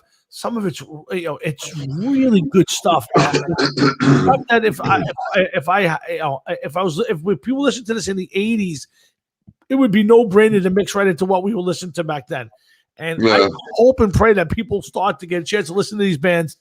And I know they're having a big concert for John. I think July the 28th. I'll be on vacation, but I'll do my best to listen in. I think all the RFL bands are going to get together and play some music and do some stuff. For their 5-year anniversary, and congratulations to John and everybody. But there is some good music out there. I think it's a matter of people giving it a chance and getting it in front of enough people. I truly, that's the one thing I get to do that I have fun with. I get a lot of bands who send me stuff to listen to. Some of it's not good. I try to be kind about it. But I'll tell you a lot of it, and the guys from Svengali and Turbo Snake, they really have some great stuff, and a lot of their other bands. I mean, Westlake's got great stuff. I mean, so I'm a little partial because I love those guys, but I understand your point. It is very hard to find music that we like in new form. So I understand what you're saying. Yeah, so, I hear you. I had to change my name. Oh, hold on a second. I haven't looked down. Well, let me see. Oh boy, I'm not calling you. I'm not doing it. You're not getting me to say it. So, thank God it doesn't show up on the screen because I couldn't deal with it. Let's see, maybe I can help there. Yeah, do your best. Again, Hard Rocket Sports, Jeff and Tom, every Thursday night, 7 to 9:30, right here on the Hard Rocket Sports Network. We're glad to have you guys aboard here June the 21st, midway through the year. Remember, no show July the 28th. I think that is, or 29th. July 20th, I'll be in Florida for the week, so we'll take a week off and we'll come back the following Thursday night. and just jam it down your throat. Total football show. Jeff, the show will start to take a change. I mean, people don't realize it, but I think you and I do. And come when you get that first practice of football, our show transforms. It's almost like the awakening of a butterfly. You know, it's just, we've been in hibernation. We're there. You can see us, but all of a sudden, pop, we become a different show on Hard Rock and Sports. No, You couldn't come up with a better analogy than a butterfly. well, it was coming off the top of my head, Jeff. What do you want me to use? Transform the what? Can I tell you a funny butterfly story then? All right, now you're going to make fun of my analogy, and you're going to tell me a butterfly story? Yes and no. Oh my God! Yes and no. All right, good. So I had to work in Von Briesen Park yesterday. Saw your picture. Okay, and what happened is there was a complaint that the people couldn't get a nice view of Manhattan, so we had to go there and chop up some of the weeds. And I don't know if you remember much about Von Briesen, but there's a cliff, like literally a cliff. Sure, the very, very top with the flat is, you go out and also straight down. Yeah. Okay. So we sent the guy. I mean, not me. I went to go take a leak on one part, and I was afraid I was going to go down. And it's a long way down. It's a long way. And this was on a slope, and then it just goes off. So anyway, we're cutting this shit, and my boss turns around. He's like, "Whoa, you see these plants right here?" So it's like, yeah, there was a bunch of it. He goes, "That's milkweed." He goes, "It's endangered." He goes, "You guys can't be cutting over here. You got to be very careful. Got to leave these plants alone." So I'm like, "Why?" Well, they're endangered, and the monarch butterfly feeds off these plants. So I'm like, okay, I never knew this. So it was actually kind of interesting. Not really, but okay. So in other words, the monarch butterfly flies up from Mexico every year, up north, and then turns around and flies back the same route it took up here and goes back down to Mexico, right? Okay. So I tell the guy, my boss leaves, so now I'm in charge of the job, and I tell this one guy I'm going to let him loose there. I was like, "Look, let me show you what not to cut." Because first I asked him, I said, "Do you remember what he said not to cut?" "Yeah, I remember." "All right, well, let me go show you anyway." So I go show him. So I show him. I says, "Don't cut this." I says, "And you can come close." I says, "But don't get too close." I says, "Then just abandon ship." "Okay, no problem, no problem." So I walk away, and we're talking about some other stuff, me and the guys that are there. And all of a sudden I look, and I'm like, that area looks kind of empty from here. Let me go over and see what's going on. So he ended up obliterating all of the ragweed, milkweed. I'm sorry, not ragweed. So I said, "What the fuck did you do?" I says, "You cut it all down." And he's like, "I did, didn't I?" Because he comes from Arkansas, but he's a good guy. And I'm like, "What the fuck?" I said, "He's going to bug out. If he sees this, he's going to wig out." He says, "And these butterflies are going to starve to death." I'm like, "Can't have this." So he's like, "Oh." So there was 3 more plants, and we pointed them out to him. And we're like, "Listen, don't weed whack those down." What do you think he does? We whacked them down. Of course. "All right, no problem. I'll go around them." Yep. Just right down. So then we see them and we're like, "Dude, what the fuck? Like, you obliterated every plant at this site. They're endangered plants. They feed the butterflies. You're killing an ecosystem here. You know what I mean?" So he goes home last night and he's telling his wife in front of his 2 kids what he did, how he was cutting all of this brush down and everything else. And now he cut these plants down that these butterflies eat. So his 6-year-old daughter turns around and says, "Daddy, did you cut down all the milkweed on the butterflies?" His daughter knew what it was. Come on. I swear to God, because she did a project for school about the butterflies. And then he was like, "Oh my God." He goes, "I felt so bad." I goes, "I didn't know what to say or do." And like, listen, it is what it is. I got to ask the question. Did he do it on purpose? I don't think so. So I don't mean, think like, so, because he's usually walk pretty over good. and you say, "Don't touch these weeds," and then you walk away and he cut the weeds down not once but twice. I mean, got to be some sort of maliciousness to it, or he's completely retarded. I'm going with option B here, and I'm not going to say completely retarded, but he swims in the heavy seas of retardation. How's that? He's swimming upstream. Yeah, upstream. He's trying to swim. I like it. Yeah. This motherfucker is going upstream against the tide, Yeah. Oh boy. Well, and he's losing. yes, I was going to say he's sinking fast. Okay. Well, let's hope he doesn't get in trouble, and I hope the monarch butterflies survive their migration to Staten Island's Von Briesen Park. A park The I know only all thing too that well. he's got going for him is my boss has the attention span of one of those monarch butterflies, and if you tell him something as he's listening to it, he's forgetting about it. So, Oh boy. yeah, I'll tell you, growing up next to the park like I did, Paul Gill and I used to hang up in that park. As did with all my friends. But we used to go up on the top and go over that fence. And yes, there were certain spots where you could kind of go down about maybe 10 or 15 feet, and there'd be like I don't call it a ledge, but a landing where you could kind of stop. But we would never go there because we were told as kids that there were devil worshippers that hung out on the side of the mount, on the side of that cliff, and at the bottom. And if you went down there and they caught you, you would get sacrificed. well, And we believed it, obviously, because we never went down there.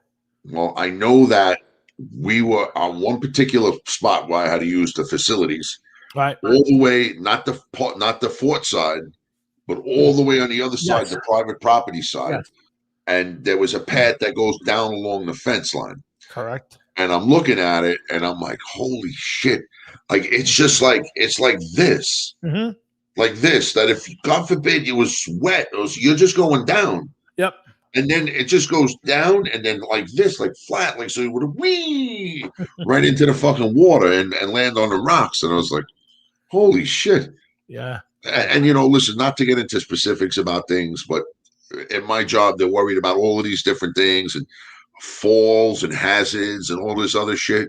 Mhm. Meanwhile, there's a gate that blocks it off that you could jump over. That's one thing. And the gate itself was open. There was no lock on it, no chain, no nothing. Anybody could have just walked over and just fucking fell off that, and that's it. They've been gone. Yep. Yeah. No, that's that fence has been jumpable since I was a kid. So Yeah. Well, I haven't been up there in quite a few years. It's got to be 20 years, maybe a little less since the last time I was at the top of Von Briesen Park. you want to hear a funny one, man? Sure. I don't know if you remember this. This is how long ago this was. Remember kid Ernie that I brought down to Joey's? He was playing in a band. We were rehearsing in the backyard, and I met this kid when I went up to Lake George with my mother and father. No, it's not ringing a bell.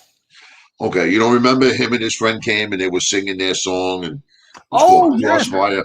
Yes, I do. Yes, I can't picture them, but I do remember that. Yes. Yes. Okay. So I met this kid up in Lake George, and he had a sister with him. And his sister's name, I'll never forget. His sister's name was Rose.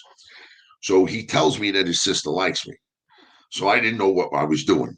Okay, probably still don't. I was gonna say I'm not sure. Yeah. I still do. I do now. So go ahead. So I got the number, and I called up, and she answered the phone.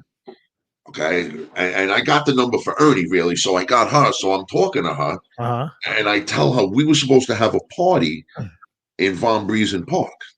Okay, we were going to have a picnic. We were going to bring a table, and we were going to hang out and all this other stuff up there. So I invited her to go to the party. How old were you at this small point? Were you 14, 15. Okay. So I invited her to come because he tells me that his sister likes me. So she says, okay, she's going to come. So we're hanging out and like I'm getting nervous because now it's getting closer to the date. So I was like, I can't do this. I was going to have this girl take the train from wherever the fuck it is she lived, meet her at the train station, and then walk up to Von Briesen Park from there, So I lied to her, and I told her that we weren't having a barbecue anymore, or picnic or whatever. Right. And then proceeded to tell her how much fun we were going to have at the barbecue, at the picnic, that she wasn't no longer invited to. And then, like, after I hung up with her, I was just like, oh. So you told her there was no barbecue, but we were going to have a great time at the barbecue. Yeah, exactly. Pretty much, yeah. Yeah, so who knows? Strange things happen in life. Who knows? Maybe you know, if I had married this chick, I'd be president of the United States or maybe a crackhead. I don't know. Yeah, it's very possible. One thing's for sure, maybe after she got let down as easy as I let her down and proceeded to tell her how great it was going to be without her there, maybe she's the crackhead at this point in time. I don't know. Did you ever hear from her again after that? No, I can't say that I heard from anybody again after that. Wow. Yeah. Interesting. Gee, I wonder why. And they were Staten Island people? Yes. Okay. Yes. Interesting story. You weren't very smooth back then, I could say. No. Smooth as gravy. Yes, you're smooth as rock. Yeah, I got you. But Yeah. again, listen, he's smooth now. He's Jeff. He's the bearded one, and we got a lot to talk. We got a lot to get to still tonight. I'm gonna try to pick a couple topics and get moving. Maybe we'll do a little Real quick, I wanted to tell you just because it was so cool. The $1 Million Man's last match in the WWE was an old timer battle royale. Oh, really? Yes, and the last man standing was IRS. Erwin R. Schweister Was really Mike Rotundo. Yes. Okay, so all of a sudden you hear the $1 Million Man's music, and he comes out laughing, holding on to the suit like this, and he walks into the ring, and he's fanning out all of these $100 bills. So he goes over to the $1 Million Man. Of course, you can't hear what he's saying, and he's like pointing at him, like tapping him in the chest, and then he taps the money. So the IRS opens up his briefcase, and the $1 Million Man takes the money and puts it in the briefcase. And the $1 Million Man eliminates himself over the rope. And not the $1 Million, IRS eliminated himself over the rope, leaving the $1 Million Man as the winner of the Battle Royale. And he's standing there like just laughing, his belly laugh. You got to look it up. I'm going to look it up. Because knowing, first of all, you'll see some of the guys that were in it. And then just knowing that it was Ted DiBiase and the way they did it, it was actually pretty cool. It was funny, but it was cool. It brought a smile to me. That's funny. It's funny. I'm just looking it up right now. Mike Rotundo. Mike Rotundo was married to Barry Windham's sister, who is the daughter of Blackjack Mulligan. I don't know if you remember Blackjack Mulligan. And let's see. And Bo. They have two sons, Wyndham and Taylor, who are professional wrestlers. One of them is Bo Dallas. You're familiar with Bo Dallas? No. Yeah. So, but yeah. But one is Bray Wyatt, who was just released. Yes. By the WWE. Yes, and it's funny because I was watching again a lot of these different shows, and who was it? Somebody was Andre the Giant. I think was dating Cowboy Bob Orton's sister. They said it was his friend, but every picture she was sitting on his lap and this and that. So it's really like part of these things that I just Googled Mike Rotundo to see, because I thought there was a story of him being part of, being with somebody, and he was married to or is married to Barry Windham's sister. Let me ask you something. Yeah. If your sister, and I know your situation is a little different, if your sister is going out with Andre the Giant, you turn around and ask, I got to ask, I can't. Is Andre the Giant kind of like that round? Yeah, you kind of got to ask the question. No, I mean, it's probably the one thing I've never heard one way or the other, and I'm thankful for it. But it's kind of an interesting. I don't know, let's not even go that way. Yeah, you got to ask. Like, is like Andre sporting the 10th wonder of the world? Like, what does it look like? Is Andre the giant, or is he no? Yeah, you seem to walk okay. Yeah, he didn't seem to have a problem, but and they do talk about that last match in here with Ted DiBiase. So I will look that up tonight when the show's over. What are they about IRS? Yeah, about him going over the top and all that stuff. So yeah, they just touch on it briefly, but I never liked Ted DiBiase. No, never liked him. Me either. But if you watch that, you're gonna turn around and you're gonna have a whole new outlook for these old time wrestlers like that. He's also got a doc, like in the same vein as the Sheiks, and he's got a documentary too, and it involves his son and all that. It's one I haven't really had a chance to watch yet, which I will do one of these days. So, but I'll definitely look that up for sure. No doubt about it. I'll look forward to seeing that. But it was pretty cool. Yeah, so let's do some other stuff. Islands. I know you're not watching a lot of hockey. I've been kind of watching a little more than I expect. But Islands had a huge win. They had a big loss the other night, 8-0 to the Tampa Bay. They went into game 6 with the chance to be eliminated at home, and had a great win last night. So if you guys are hockey fans, game 7 tomorrow night, Islanders in Tampa. Tampa's in a little bit of trouble. They lost their best player, and they have some self-doubt right now. They were up 2-1 going to the third period and wound up losing 3-2 in overtime. So great hockey game tonight. Montreal plays the Golden Vegas, Knights. the Golden Knights with a chance to close them out. So we could theoretically have an Islanders Montreal Stanley Cup Finals, which would be cool to see. But it is good hockey either way, and nothing better than playoff hockey, Jeff. I got to tell you, nothing better. You know, Tom, it's a shame because I'm telling you, the things that I used to know about hockey, Gordie Howe didn't fucking know. I knew so much about it. It was unbelievable, dude. It was unreal. And all because they went on strike. It was like erasing a computer. Yeah, I forgot everything. Oh, listen, dude, I'm with you. I was a huge hockey fan. I would tell you that I've probably after 99, maybe 98, 99, I kind of started putting it in the rearview mirror and stopped watching. So I'll tell you that I feel the same way as you. I recently got back into it a little bit. Don't follow the game as much as I do, but it's playoff hockey. The Islanders are a big team in it. And it was fun to watch the game. And I suggest if anybody wants to watch a good hockey game tomorrow night, turn on the Islander game and enjoy it. And let's see what kind of finals we get. Then we maybe start next week. So good there. The Nets got beat in their game 7, lost to the Bucks. Lots of stuff I can tell you about that. I will tell you that Giannis is the most overrated player in the league. Tremendous athlete. But a terrible offensive machine that cannot shoot. But I'm glad the Nets lost, Jeff. And here's why. I am so against this net team. They're very unlikable. Kyrie Irving, Kevin Durant. While Durant and James Harden seem like decent guys, Kyrie Irving is just not a likable guy. And I couldn't root harder for them to lose. And I'm glad they did. I don't like this whole thing. We're going to decide we're going to play. We're going to decide who we want to coach us. Shut the fuck up and play basketball. And I dislike it, and I'm glad they lost. It's once again the owners letting this happen. Yeah, you're 100% right. Yeah, it is a shame. It's a real shame, but it is what it is. What could you do? So again, that series is going on. I think the Atlanta series got off last night. Atlanta and the Bucks got their game 1, and Trae Young, who I despise, dropped 48 in a shocking win. This Atlanta team, might be a team of destiny. They beat the Knicks. They weren't supposed to. They went out and beat Philly, who they certainly weren't supposed to. And Philly's got a lot of problems now. Ben Simmons is maybe on the block. We'll see. But now they have their next round up against Milwaukee.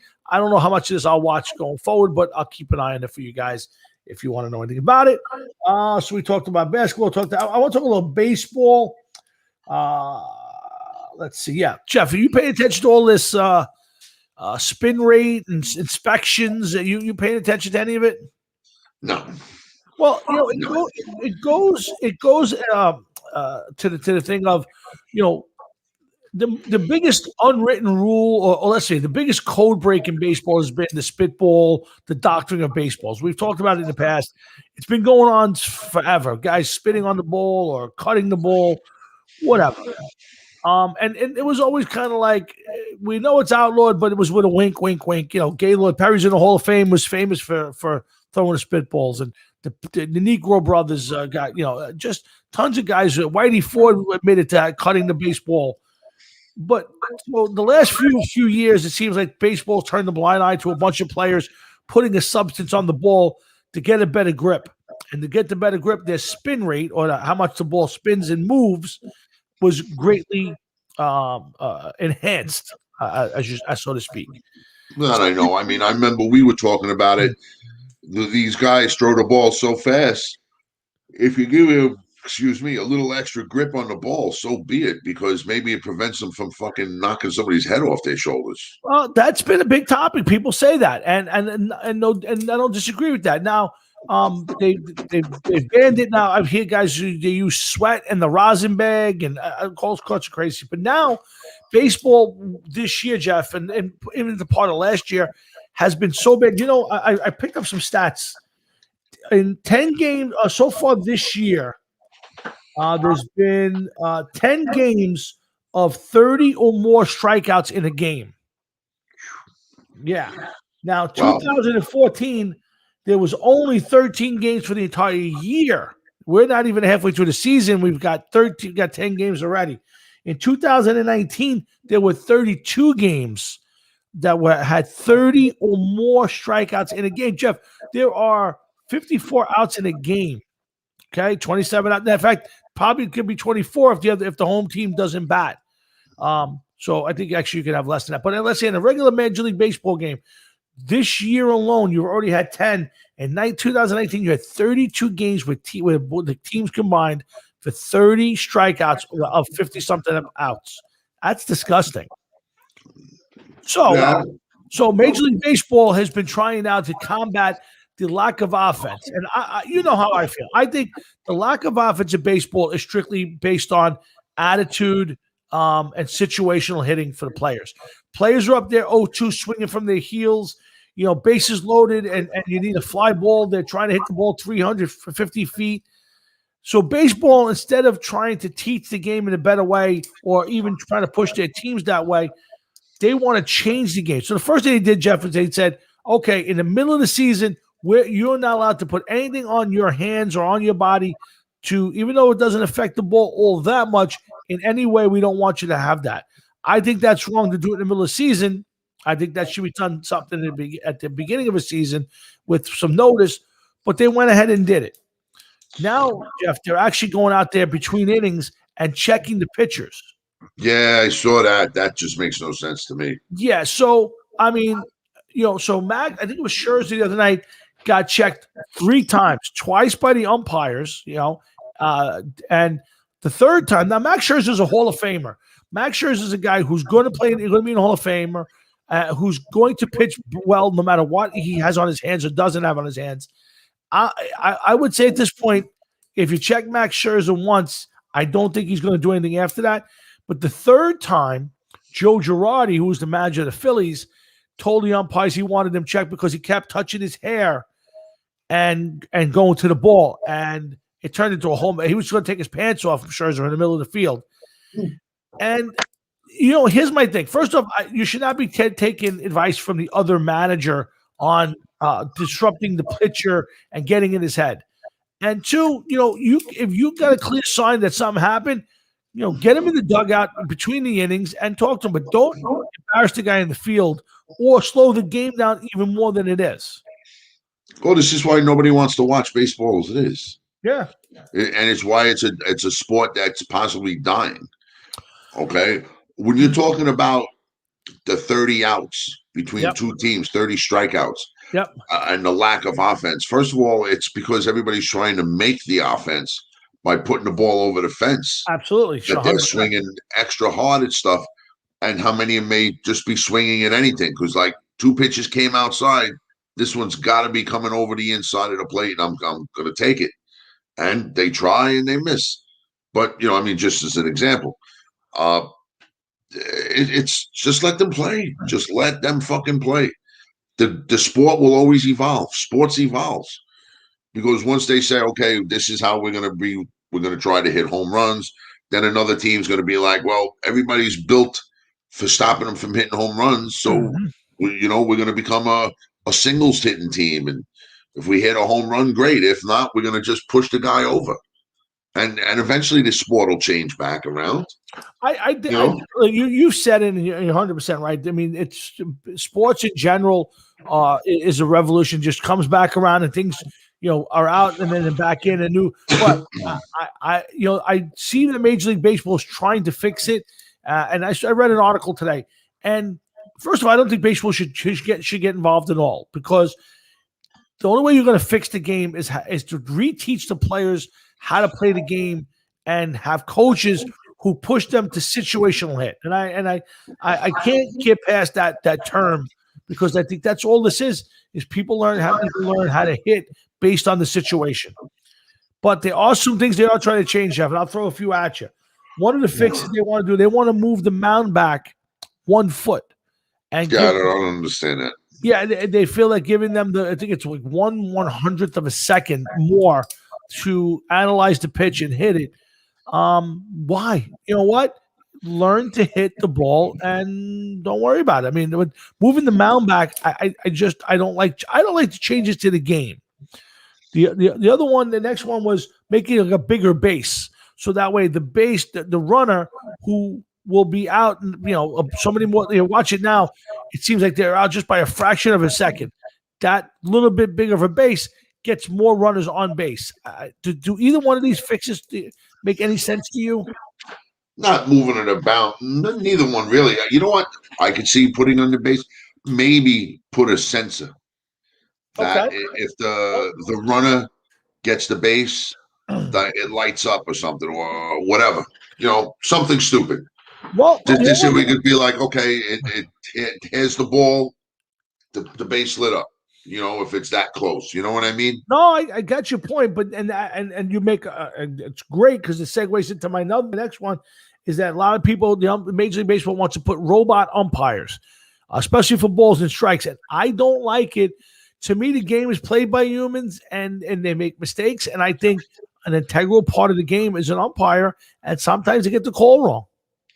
Well, yes, but you know something? If you were to put in, and I don't agree with it, but if you were to put in a mechanical umpire, okay, and it measures out a strike zone, then it's going to keep that strike zone universal for every hitter. So if you're 5'4", you're going to have the same strike zone as the guy who's 6'4", which shouldn't be, and vice versa. Which shouldn't be. Yeah, I hear you, but you know what? They're not going to change it just because here comes 5'7". The shortstop, he's 5'7", but now is the right fielder who's 6'3". It's not going to be changed per that. That's the strike zone. That's the strike zone. Yeah. But it is what it is. It's when it works against you or it goes against you, then it's bad. When it works for you, then it's good. So, of course. But Jeff, the game's played by humans. I mean, I think some of the biggest events in all of sports involve bad calls. I mean, we've seen games changed by a call. I mean, you can go back to Derek Jeter and the Jeffrey Mayer game. Do the Yankees win that series if they lose that game? If that homer doesn't happen? I mean, there's so many that you can go to. But I think the charm of sports is that it's played, coached, owned, umpired by human beings, and there's always the possibility of something going wrong, and I think that's part of the game. Yeah, it's. I understand your point, but there's also a lot of people, a lot of money running on this now. So a lot of times when you watch certain sports, and all of a sudden the call goes the wrong way, or like, oh, they blew a call, and there's a lot of money involved. You don't know who's bugging out and wigging out and everything else because their money is the one that just, that's it, it's gone. So I think that it also has to do with the gambling aspect of the sport. You also have football and all of the fucking, the gambling that's involved with football. You're going to want that shit to be, make maximum money. So you got to have to be 100% right. And everything is going to count, everything. Yeah. So, it's as much as I understand what you're saying, I think sooner or later it's just going to happen somehow. There's going to be outside help, artificial intelligence help. I guess you could say. I can't argue with you on that, Jeff. I don't think that you're wrong for sure. I definitely don't think you're wrong. I just don't like it. I don't think this is a reason to change the game. I think that you have to change the players and their attitudes and the way they approach the game. I think that's what's missing most right now from baseball and maybe from other sports, but certainly from baseball. That's what's missing. So how you fix it? to me, is simple. Go back into the minors and below and teach the kids to hit the ball the other way. Teach them to hit and run. Teach them to, advance runners the right way. And I think you'll improve the game. But right now, it's a little unwatchable. It is what it is. Yeah, absolutely. But the other thing I want to bring up while we're talking baseball is I know you don't follow it, but I got to bring up this topic of Gary Sanchez.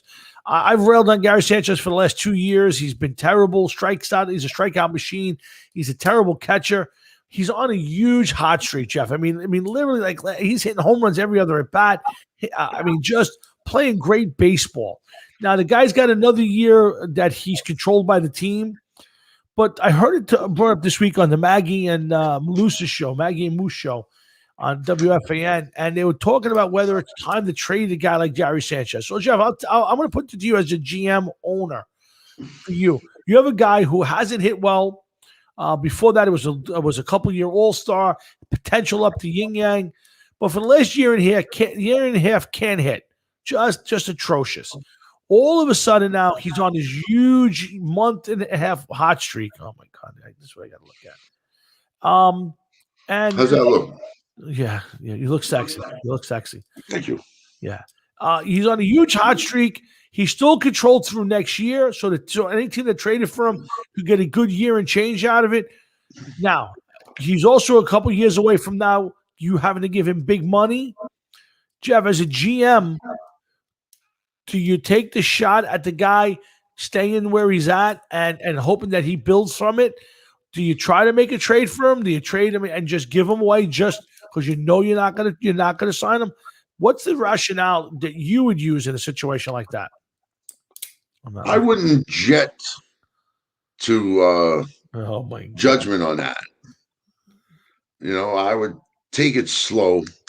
And I would evaluate the situation and see who's the possible replacement for him. Let's use the word Jets here real quick. Okay? Do we have to? The analogy. Jay, just relax. Okay? E, every move doesn't have to be made on spontaneous. Okay? Sometimes you have to relax. T, take your time. Make sure the team and everything is going the way that you want it to be, and you make the right move. S. Just S means don't suck like the Giants. So what Brian Cashman needs to do is to take his time and just be careful. You understand? I can't believe you turned it into that. I can't even imagine you found a way to get that snuck into the show that way. You're just a piece of shit. You really are. It's official. You are just a piece of shit. Oh my God. I don't think that's very nice. I had to listen to that whole thing just to see where you would take it. Gary Sanchez should be traded. He's not a good ball player. We could be dead wrong, and he may turn it to be the next Joe DiMaggio. Gary Sanchez is a terrible catcher who's a lazy ball player who's on a tremendous hot streak that will end. I guarantee it. I would trade Gary Sanchez tomorrow for whatever I can get to him, because no matter what happens, even if he plays well for the next year, he's going to suck soon, and I am not going to give him a 10-year contract for $100 million. It just ain't going to happen. Let's just jet him out of here. Yeah, let's just jet him out of here. Oh my God! You know what? Just back. By the way, your coach is going to suck because he's the next Rex Ryan. Your quarterback will be begging groceries at the Acme in Old Bridge in a couple months. Yeah. Okay. Just to get look like out of BC from Oz. Say again. Out of BC from Oz. I never watched Oz. You never watched Oz? I never watched Oz. You may not want to watch Oz. I'll stay away. I'm good to go. Oh my God. Your coach is going to be atrocious. I figured it out. I really have figured it out. He's all talk. All talk. My coach is not the only one that I know of that's all talk. Oh, I was listening to some smack all week. Oh, okay. By somebody, I'm not going to mention names. You can show it on the screen for all I care. I'm not going to do that. I just realized why you're upset. For the life of me, I apologize, Jeff. I want to apologize because I just realized what's got you so upset. Why you opened this with a rant on tonight's show? It completely escaped me. It went completely over my head. and I owe you an apology. Yeah, all right, go ahead. Let's hear this. I got the exact reason why you're such a bitter man. Why? I forgot. Eli is back in the fold.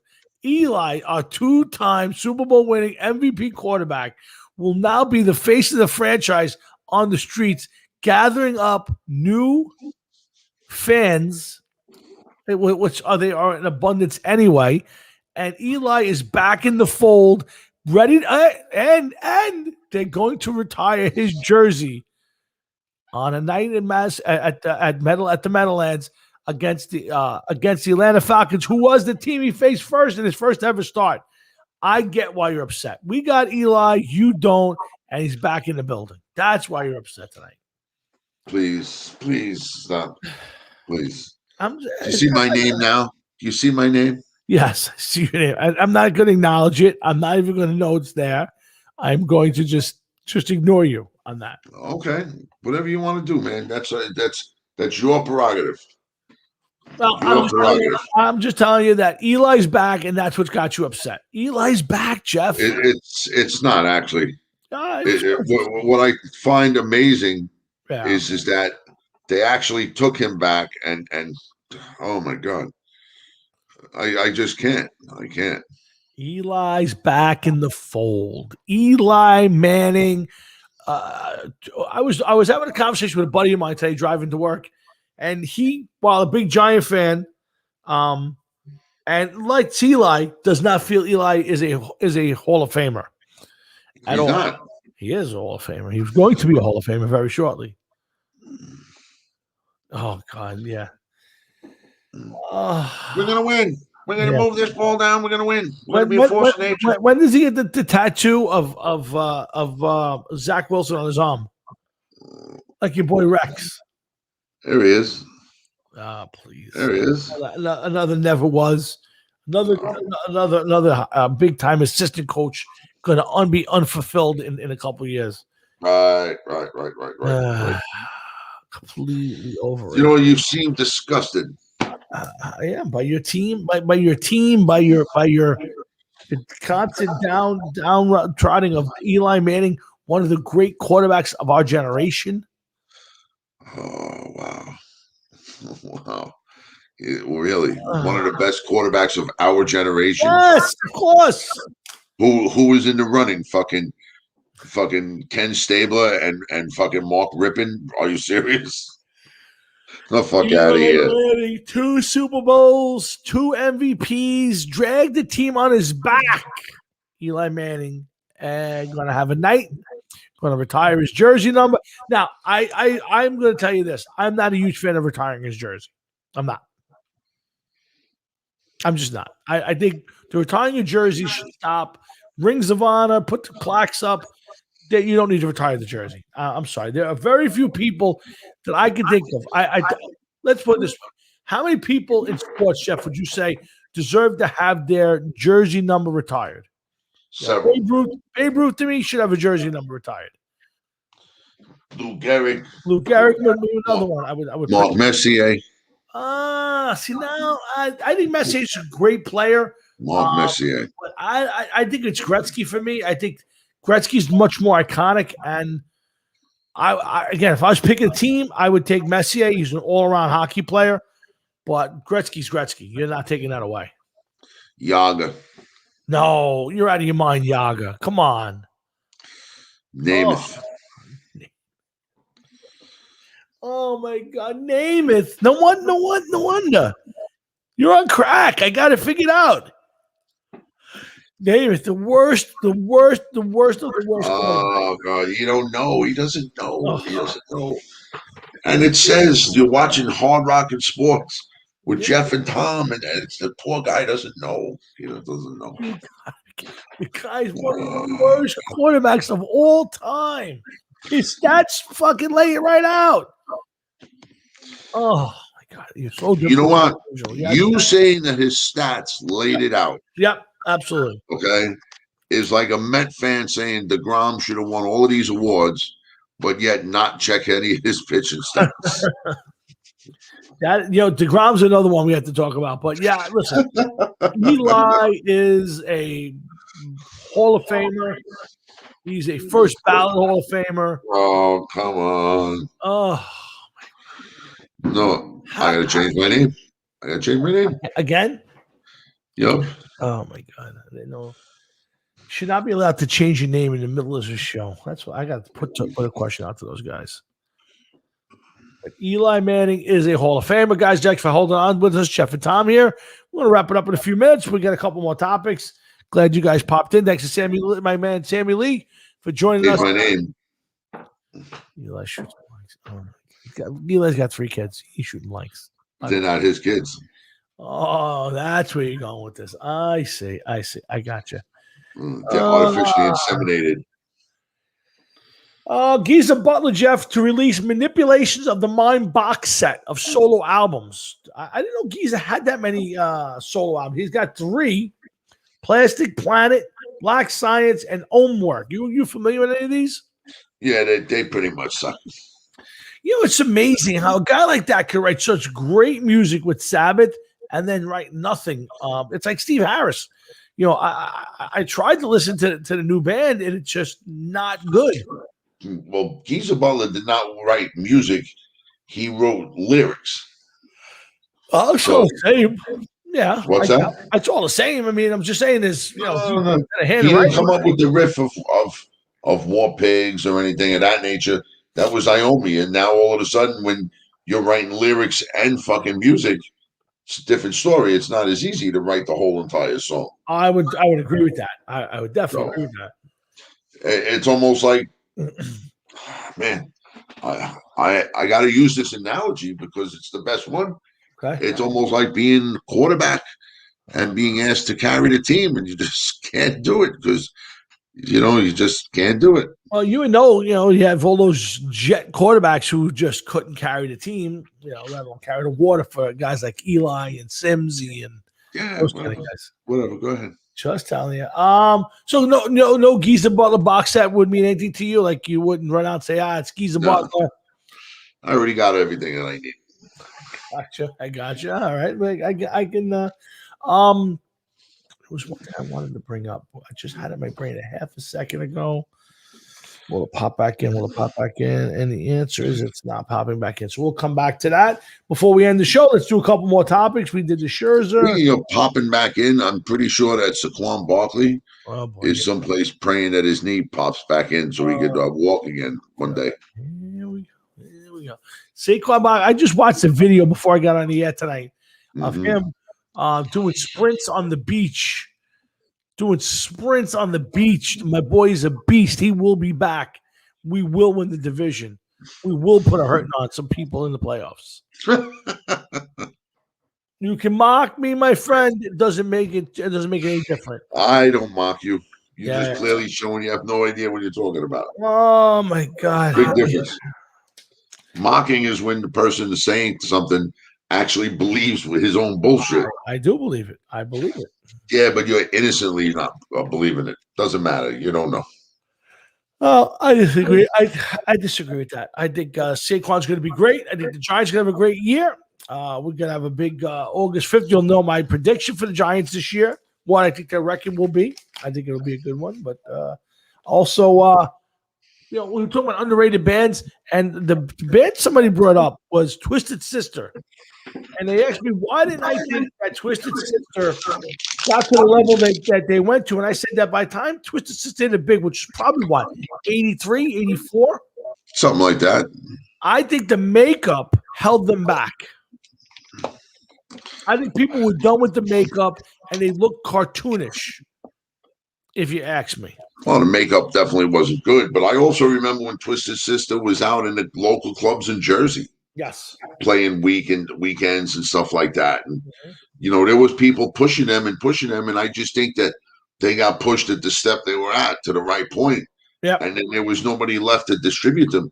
They didn't have a push that certain other bands had. And, listen, I know they're not drawing the most humongous of crowds. Mm-hmm. So for every good show they have, they probably have a show that's not so good. And, they're just not getting the people to come over. What could you do? No, listen, I get it. I just think, just I love the first EP. Under the Blade is a great album. A great EP. After that, there's some stuff that's really good. Shoot 'Em Down. I love that song we done with the Hard Rocket Sports Band.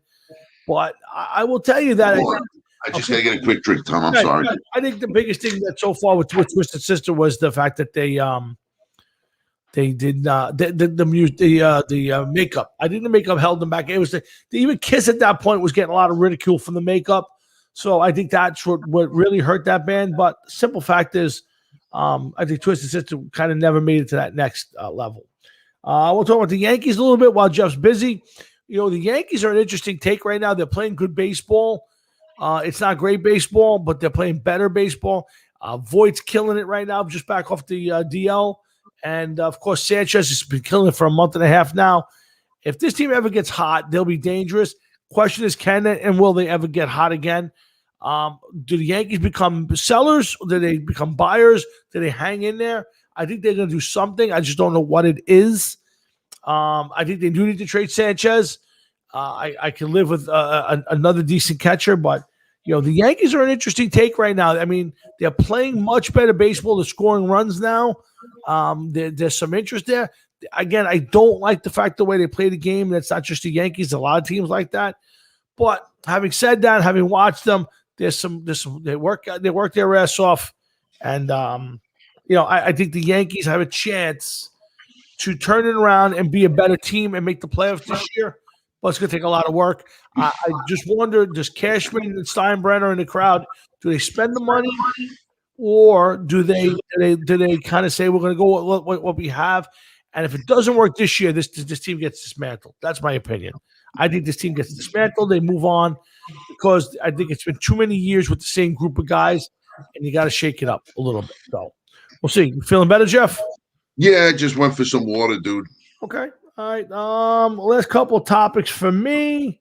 That was the Yankees. Did you ever watch that video of Mr. Wonderful Paul Orndorff? Yes. Yeah, Very disgusting, sad. man. Yeah, very. It's funny. You watch him later on, and he's unrecognizable. I mean, I watched some stuff of Hogan. It looks the same. I did see him walking with a cane. Some video that one of his friends posted, but Hogan, yeah, Mr. Wonderful really kind of bothered me because he looks nothing like he did as a wrestler. Now, I understand it's 30-something years later. I get all of that, Jeff, but holy cow, that guy's had a rough life.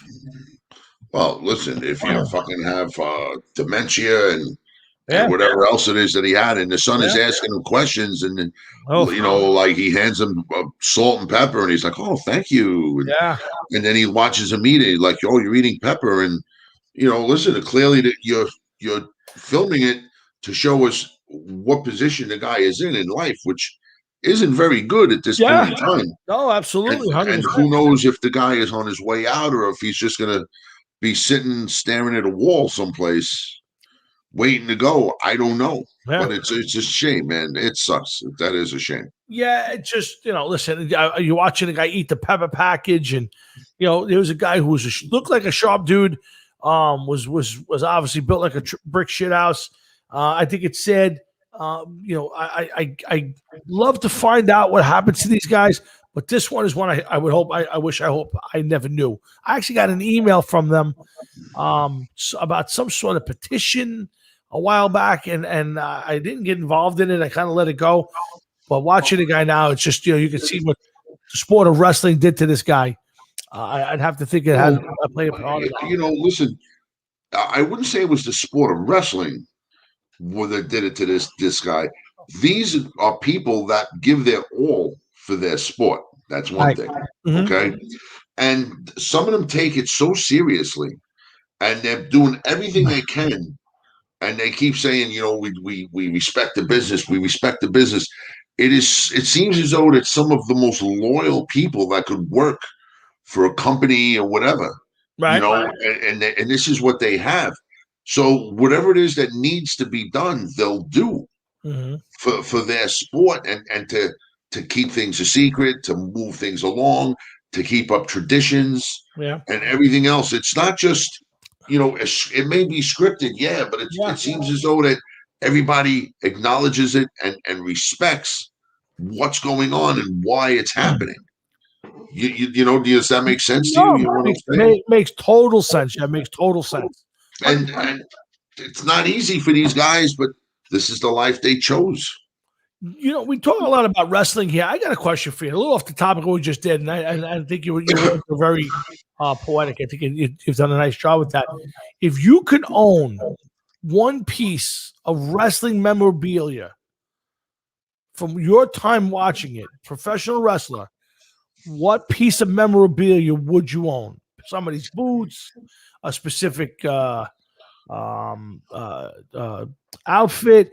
Is there one particular thing you say, if I could pick one thing to represent my time watching the WWF, what would it be? Wow. Yeah, it's a big question because there's so much stuff that I never really thought of. Well, would you go back to your And favorite everything. wrestler? Like you, I think your favorite wrestler is The Undertaker, correct? The Undertaker, the Ultimate Warrior, yeah, but I would have to say maybe the thing that I would want the most may be something from a Hulk Hogan thing, because he elevated it to the point where it got out of the high school auditorium and into Madison Square Garden on a constant basis. Now, would you consider him the GOAT of wrestling? Is he the greatest of all time? Not from a sense of wrestling ability, but if you take the wrestling ability and the stuff outside of it, No. Okay, who is the greatest of all time? That's a hard question, and it's a hard question because I think I could go with so many different ways, but I could give you a grouping that I would have to say that I would pick from. I would have to say I would have to put Hulk Hogan in that group. Okay. You can't just say it's him. I'd have to put The Undertaker in that group. I'd have to put The Rock in that group, Triple H, I agree, yeah. and Stone Cold Steve Austin. Oh, wow, really good. Yeah. Because each one of those guys took wrestling a little bit further, a little bit further, a little bit further. It all started with Hogan. Right. And what Hogan did, okay? Then The Undertaker took it for what it was and didn't really elevate it higher, expanded it. Okay. You know what I mean? With his loyalty to the business and everything, and like how he kept people in line. If you read a lot of stories and a lot of videos that I see, it was The Undertaker that kept a lot of people in line at his time. Shawn Michaels, a whole bunch of people. Then when it started to get big again with Stone Cold Steve Austin, and then once The Rock came in there and he was winning the title, and then they gave Triple H a push and he was winning the title. Right. And it's like each one of them just take it to another level. Wow. And it was no longer about wrestling. It was about the storylines. So each one of those guys added to it. They added to what that guy did. And then every time they swapped the belt, they just took another dimension and added another dimension to it, even though they already had part of it. So I don't think I could turn around and say that I could say that one guy is the greatest. How do you measure him? Because he had more championships than the other? I think it's what he brought to the table at his time at the top of the mountain, so to speak. Well, very poetic words, Jeff. You're on the money tonight. Other than your opening statement tonight, you've been pretty good on the money. But again, I'll go back and ask you one more time. Is there one piece of memorabilia, something you'd like to own that would kind of say, this was me back in 1983? Could be anything. Is there any one piece of wrestling memorabilia you would want to remind you of your thing? No, that's weird. No, it's to me. I would take the British Bulldogs, the jacket and the cape or whatever it was. That's what I would. That reminds me of my youth. That 1986 British Bulldogs. You know, before WrestleMania, when they want to win in the battle. And then right after that, shortly lost it to going into another day. But I would tell you that to me it would be something from the British Bulldogs, and let me ask you, how come Andre's never mentioned in the greatest wrestlers of all time? Forget about wins and losses. We know that's bullshit. But Andre to me was one of the biggest draws of all time. Biggest draw, but Was he really one of the best wrestlers? Not when I watched him. Not when by the time we got to watch it, he was just a big guy who could barely move. Yeah. But Andre was still Andre. That's the thing. Who is the greatest wrestler of all time? That's the question. I know it's subjective, Jeff, and I know wrestling is a sports entertainment, but there's got to be a head of the class. And to me, I think it's Hulk Hogan. I love Hogan. I could go with that. Yeah, I think Hogan is the GOAT. I mean, I think he changed it. I mean, it was such a difference from night and day from when he turned the key to the outside show and did his own did the stuff that way to later on. To me, Hogan is the guy. When you look at videos when Hulk Hogan and the Ultimate Warrior were coming out, Yep. and Macho Man Randy Savage, Yep. and the crowd was literally like this far away from the ring. Yeah. And when those guys would walk between the bars, not the bars, but between the ring and the French barricades, there was no room whatsoever. No, and the no. people were right up against the French barricades. And then as the WWF got bigger and moved to bigger arenas, there was all of this space. Yep. Between the ring and the bumpers and everything else, or whatever, the padding, the wall, whatever you want to call it. And it just got so much more produced and all of the above, if you think about it. Of course, absolutely. But it all started with Hogan. Yep. Hogan. Yeah. Hogan bent down and picked it up and said, "Come on, let's go." There's no other way to say it. I mean, we can argue whether Hogan was a great wrestler, and he wasn't. Not my opinion. But to me, there's no bigger face. It's kind of like, Babe Ruth and Lou Gehrig. While you can argue which one, Gehrig is the prettier career and got a great stats, but no matter what happens, Babe Ruth was the home run hitting, beer guzzling, hot dog chewing, prostitutes in the back room guy that everybody wanted to be, and that was Hogan to me. Hogan was warts and all. He's the guy that beat the Iron Sheik, and then that it changed it all the way around. So to me, I think there's no doubt in my mind that Hogan is. I don't know if you want to say he's the greatest wrestler, maybe most important wrestler of all time. I don't know how you want to clarify. If you want to say the most important wrestler, you may have to go with Iron Sheik. Correct. I got you. Yes, Iron Sheik was offered something. Yes. And he turned it down and he said no because he was another man of honor within wrestling. And not for nothing, look where it got him. Look what it did to him. Yeah. This motherfucker was in Denny's selling pictures of himself, Nobody $10 a piece. Yeah. You gotta love it. I'm telling you, Jeff, get the Peacock channel. I spend hours on the weekends watching all the old shows. But, I may even have that. I don't even know. You probably do. It's an app. You gotta tell your wife to open up the apps, and you probably have, and you go right to the wrestling thing. And I'm telling you, you can find wrestling matches, all the Royal Rumble, Survivor Series, WrestleManias, so many different things. It's a lot of fun. I love it. So, but it's getting late, guys. We're gonna wrap this up.